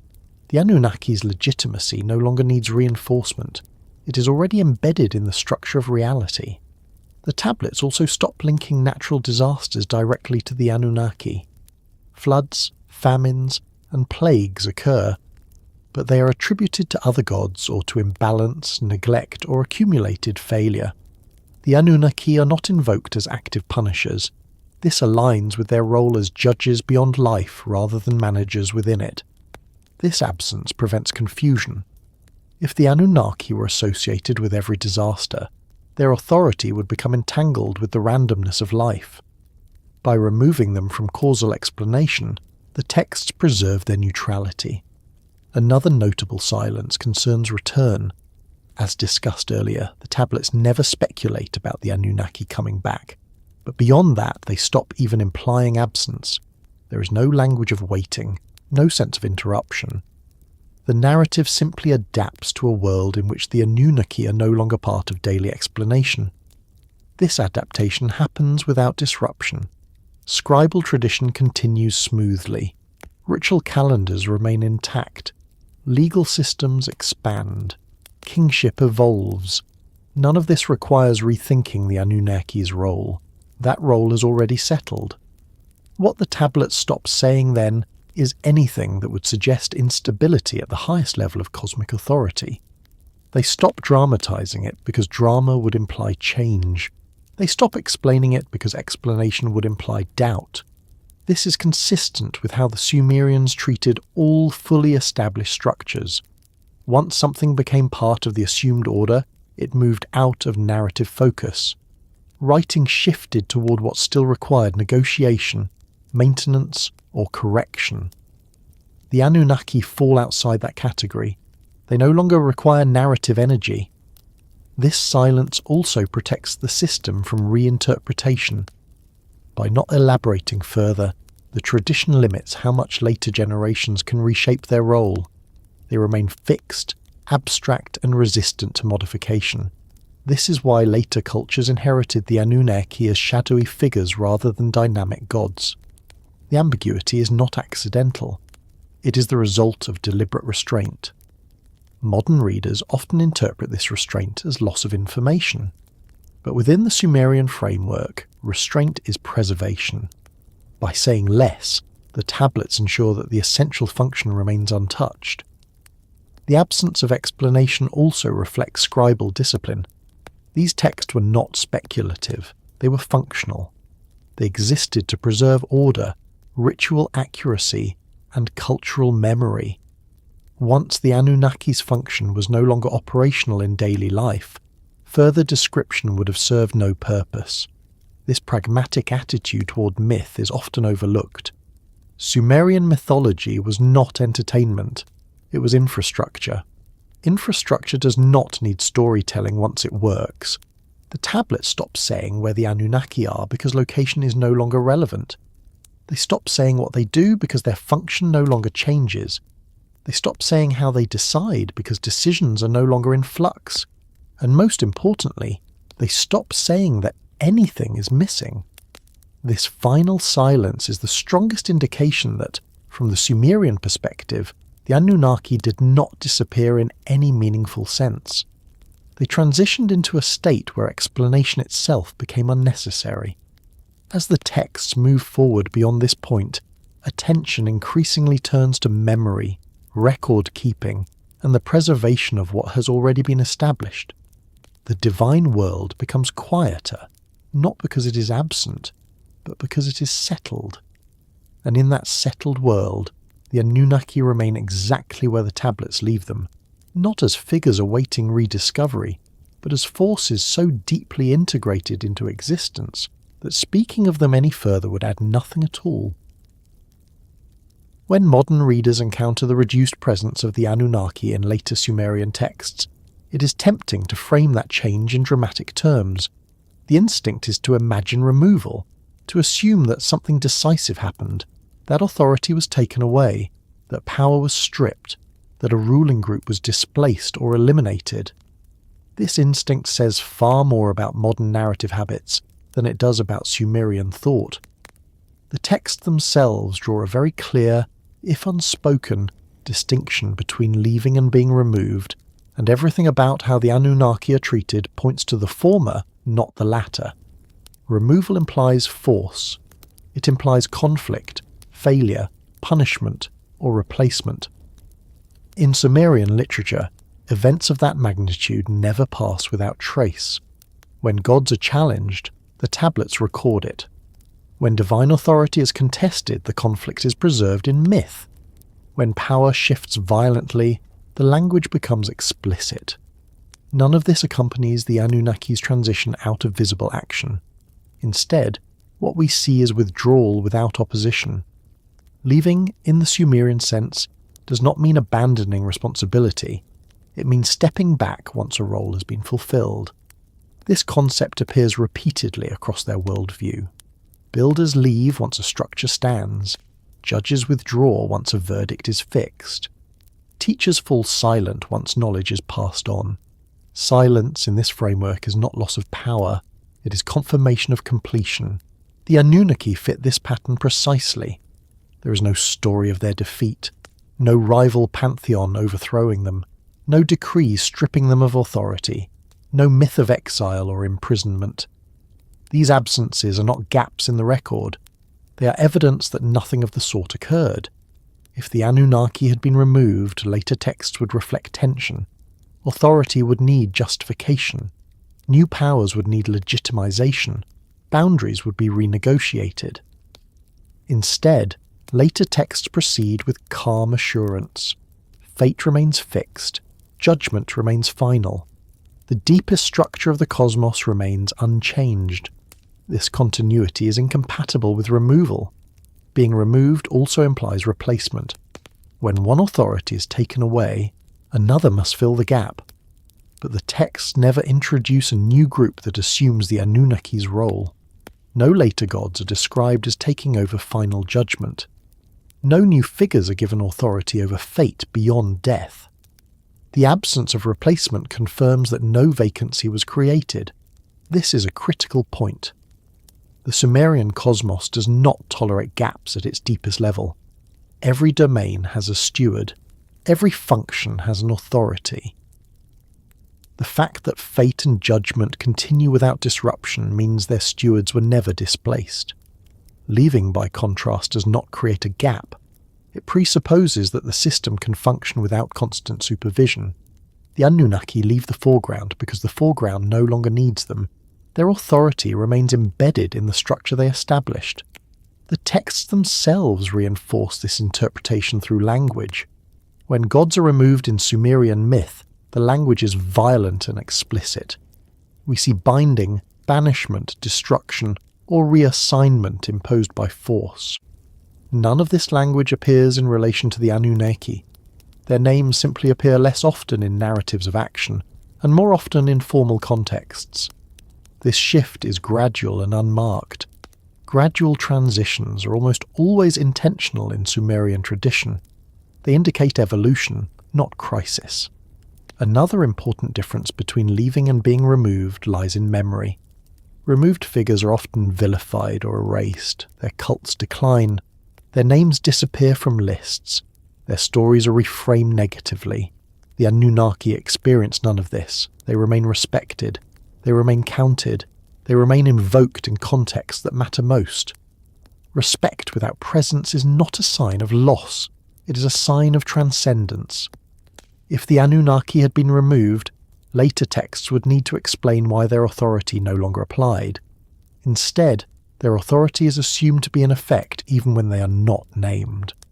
Fate operates because fate exists, not because a new group enforces it. This only works if the original authority remains valid. Removal also implies resistance. Someone resists being removed. Someone benefits from removing them. None of this appears. The Anunnaki do not protest. Other gods do not celebrate. There is no narrative of transition. Silence fills the space where conflict would normally be. That silence tells us that the transition was consensual within the logic of the system. The Anunnaki step back because the world no longer requires their direct involvement, not because they are compelled to do so. This distinction matters because it reshapes how we understand divine power in Sumerian thought. Power is not something that must be exercised constantly to exist. In fact, the most powerful forces are those that no longer need to act. Their authority is unquestioned precisely because it is not visible. Being removed would undermine that authority. Leaving preserves it. The underworld association reinforces this difference. The Anunnaki are not pushed downward. They are already aligned with finality. As life becomes more autonomous, their natural domain becomes clearer. This is not a demotion. It is a clarification.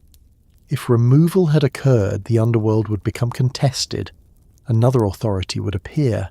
Instead, the underworld becomes more fixed, more procedural, more absolute. This strengthening of their domain contradicts any notion of loss. The distinction also explains why later cultures struggled to interpret the Anunnaki. Removal creates stories. Leaving creates silence. Silence invites speculation once context is lost.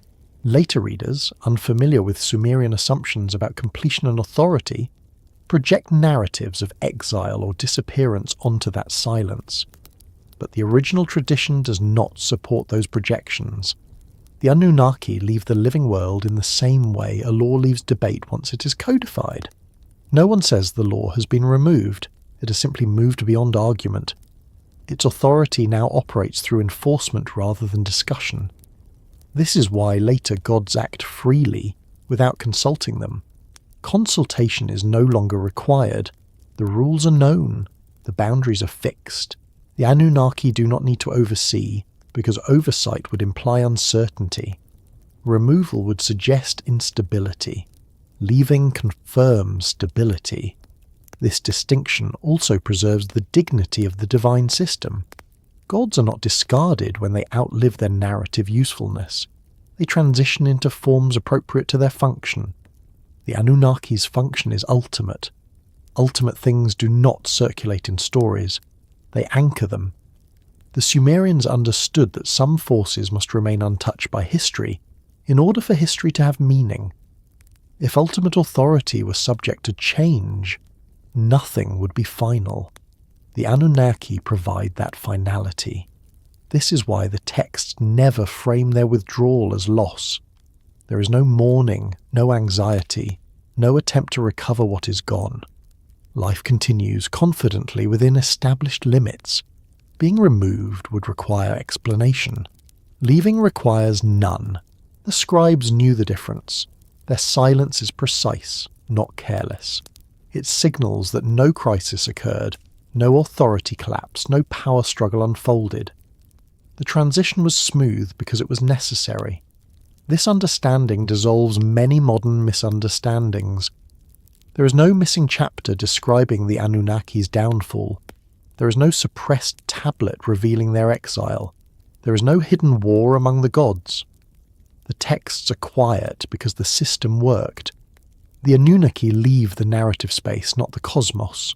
They withdraw from action, not from authority. They step away from life, not from fate. This distinction is the key to reading everything that follows correctly. Without it, silence looks like mystery. With it, silence looks like completion. As the tradition continues beyond this point, the focus shifts even further toward memory, record, and consequence. The gods who act remain visible. The authority that does not act remains unquestioned. And in that settled structure, the Anunnaki persist exactly where the Sumerians intended them to be, beyond removal, beyond return, beyond narration, holding their place not through force, but through permanence. As the Sumerian tradition moves further away from the time when the Anunnaki were narrated as active presences, something quiet but deliberate takes their place. Memory steps in where explanation withdraws. The texts no longer describe what the Anunnaki do, where they go, or how they act, but they make certain their existence is never erased. This balance between silence and preservation is one of the most disciplined features of Sumerian thought, and it explains why the Anunnaki remain known without ever being clarified. Memory, for the Sumerians, was not storytelling in the modern sense, it was structure. What was remembered was what had to remain stable across generations. What was explained was only what still required negotiation or understanding. The Anunnaki no longer required either. Their function had been settled, their place had been fixed. What remained was the obligation not to forget. This is why the Anunnaki persist in god lists, ritual formulas, and formal invocations long after they disappear from narrative action. Lists are not stories. They do not invite interpretation or development. They exist to confirm order. By keeping the Anunnaki listed, the scribes ensured that the deepest layer of authority remained acknowledged, even if it was no longer discussed. This method of preservation is intentional. Explanation invites variation. Memory resists it. Once something is explained repeatedly, it becomes vulnerable to reinterpretation, debate, and distortion. By contrast, something that is merely acknowledged remains fixed. The Anunnaki are preserved through acknowledgement rather than description. The Sumerians understood that not all knowledge benefits from expansion. Some knowledge must be constrained to remain effective. Ultimate authority belongs to this category. The Anunnaki's authority is too foundational to be elaborated endlessly. Doing so would weaken it by turning it into discourse rather than structure. This is why later texts refer to the Anunnaki in the same restrained language, regardless of period. Their titles do not evolve, their functions do not expand. Their number remains consistent. This consistency is not accidental. It is the result of careful scribal discipline. Memory also operates through ritual rather than myth. The Anunnaki appear in contexts tied to oath-taking, judgment, and the afterlife. These are moments when ultimate authority must be acknowledged, not understood. Ritual does not ask questions. It performs recognition. Through ritual, memory is enacted rather than explained. This approach prevents confusion between levels of authority.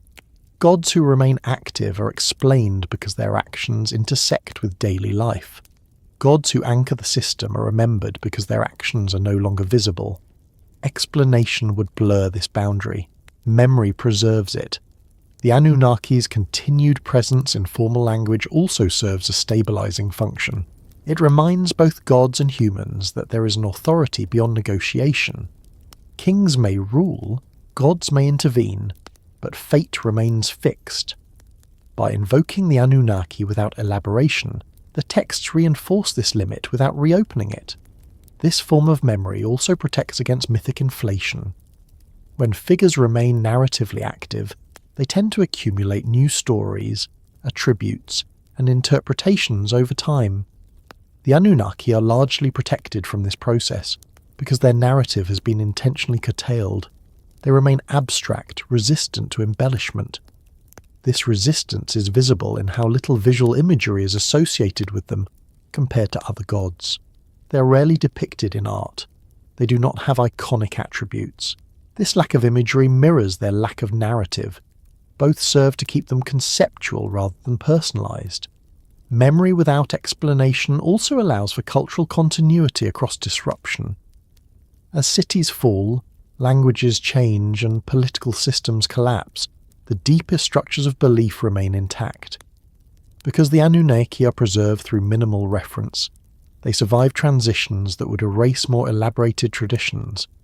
This survival is not passive. It is the result of choosing what not to say. The scribes who copied these texts were not merely preserving information. They were curating it. They decided which gods needed stories and which needed silence. The Anunnaki belong to the second category. Their silence is not neglect. It is protection. By refusing to explain further, the tradition avoids reopening questions that no longer need answers. Where are the Anunnaki? What do they do now? These questions are not asked because asking them would imply that their role is uncertain. Memory asserts certainty without articulation. This approach also prevents theological conflict. When ultimate authority is explained, it can be challenged. When it is simply remembered, it remains beyond debate. The Anunnaki's authority is maintained by keeping it outside the sphere of discussion. Later cultures, encountering this silence without its original context, often misread it. They interpret lack of explanation as loss of knowledge rather than deliberate restraint. But within the Sumerian framework, restraint is a sign of maturity. The system no longer needs reinforcement. Memory preserves the Anunnaki by embedding them in the architecture of belief rather than in its stories. They become part of the background assumptions that shape everything else, without requiring attention. This is why the Anunnaki remain recognizable even when their myths are thin.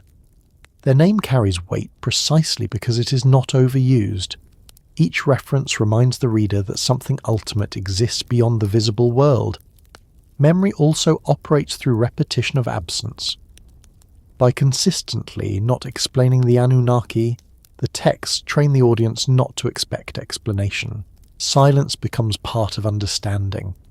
The absence itself conveys meaning. This disciplined silence stands in contrast to later interpretive traditions that attempt to fill every gap. The Sumerians did not believe that mystery needed resolution. Some mysteries function best when left intact. The Anunnaki are one such mystery, but not because they are unknown. They are mysterious because they are complete. Memory ensures that their authority persists without inviting reinterpretation. Explanation would turn them into characters again. Memory keeps them as structure. This distinction explains why the Anunnaki remain present in the tradition without evolving into something else. They are not absorbed into other gods. They are not merged, demoted, or redefined. They stay exactly where they are. As the texts continue beyond this point, memory becomes the dominant mode of preservation for all foundational elements. Origins are recalled, not retold. Authority is acknowledged, not enacted. The Anunnaki remain fixed within this pattern. They do not need explanation because explanation belongs to change.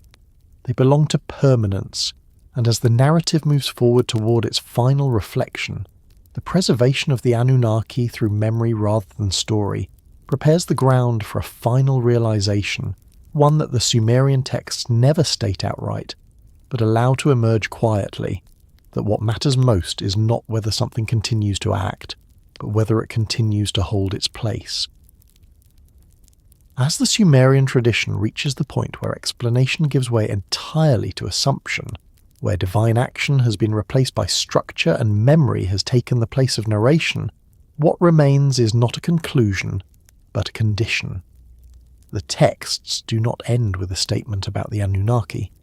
They do not summarize their role or resolve their story. They simply continue without them. And in that continuation lies a quiet implication that is easy to overlook unless one lingers with it long enough. If the Anunnaki never came back, it is not because something failed. It is because nothing needed to be repaired. The expectation of return is deeply modern. It reflects a belief that authority must remain visible in order to remain real. The absence signals incompleteness. That power which does not reappear has somehow diminished.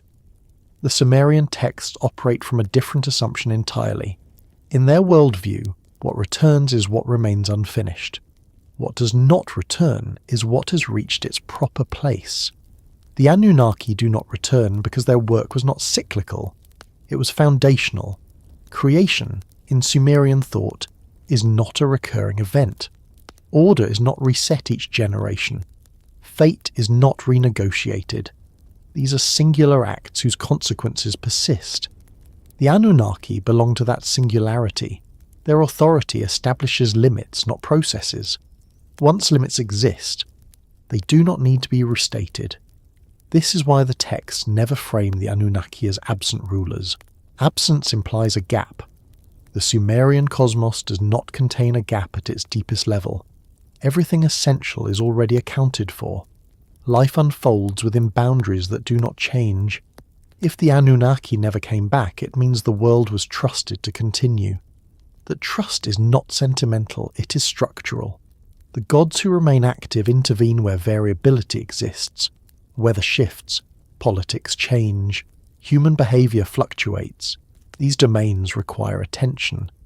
Fate does not fluctuate. Death does not reverse. Judgment does not reopen. These domains require stillness. The Anunnaki occupy that stillness.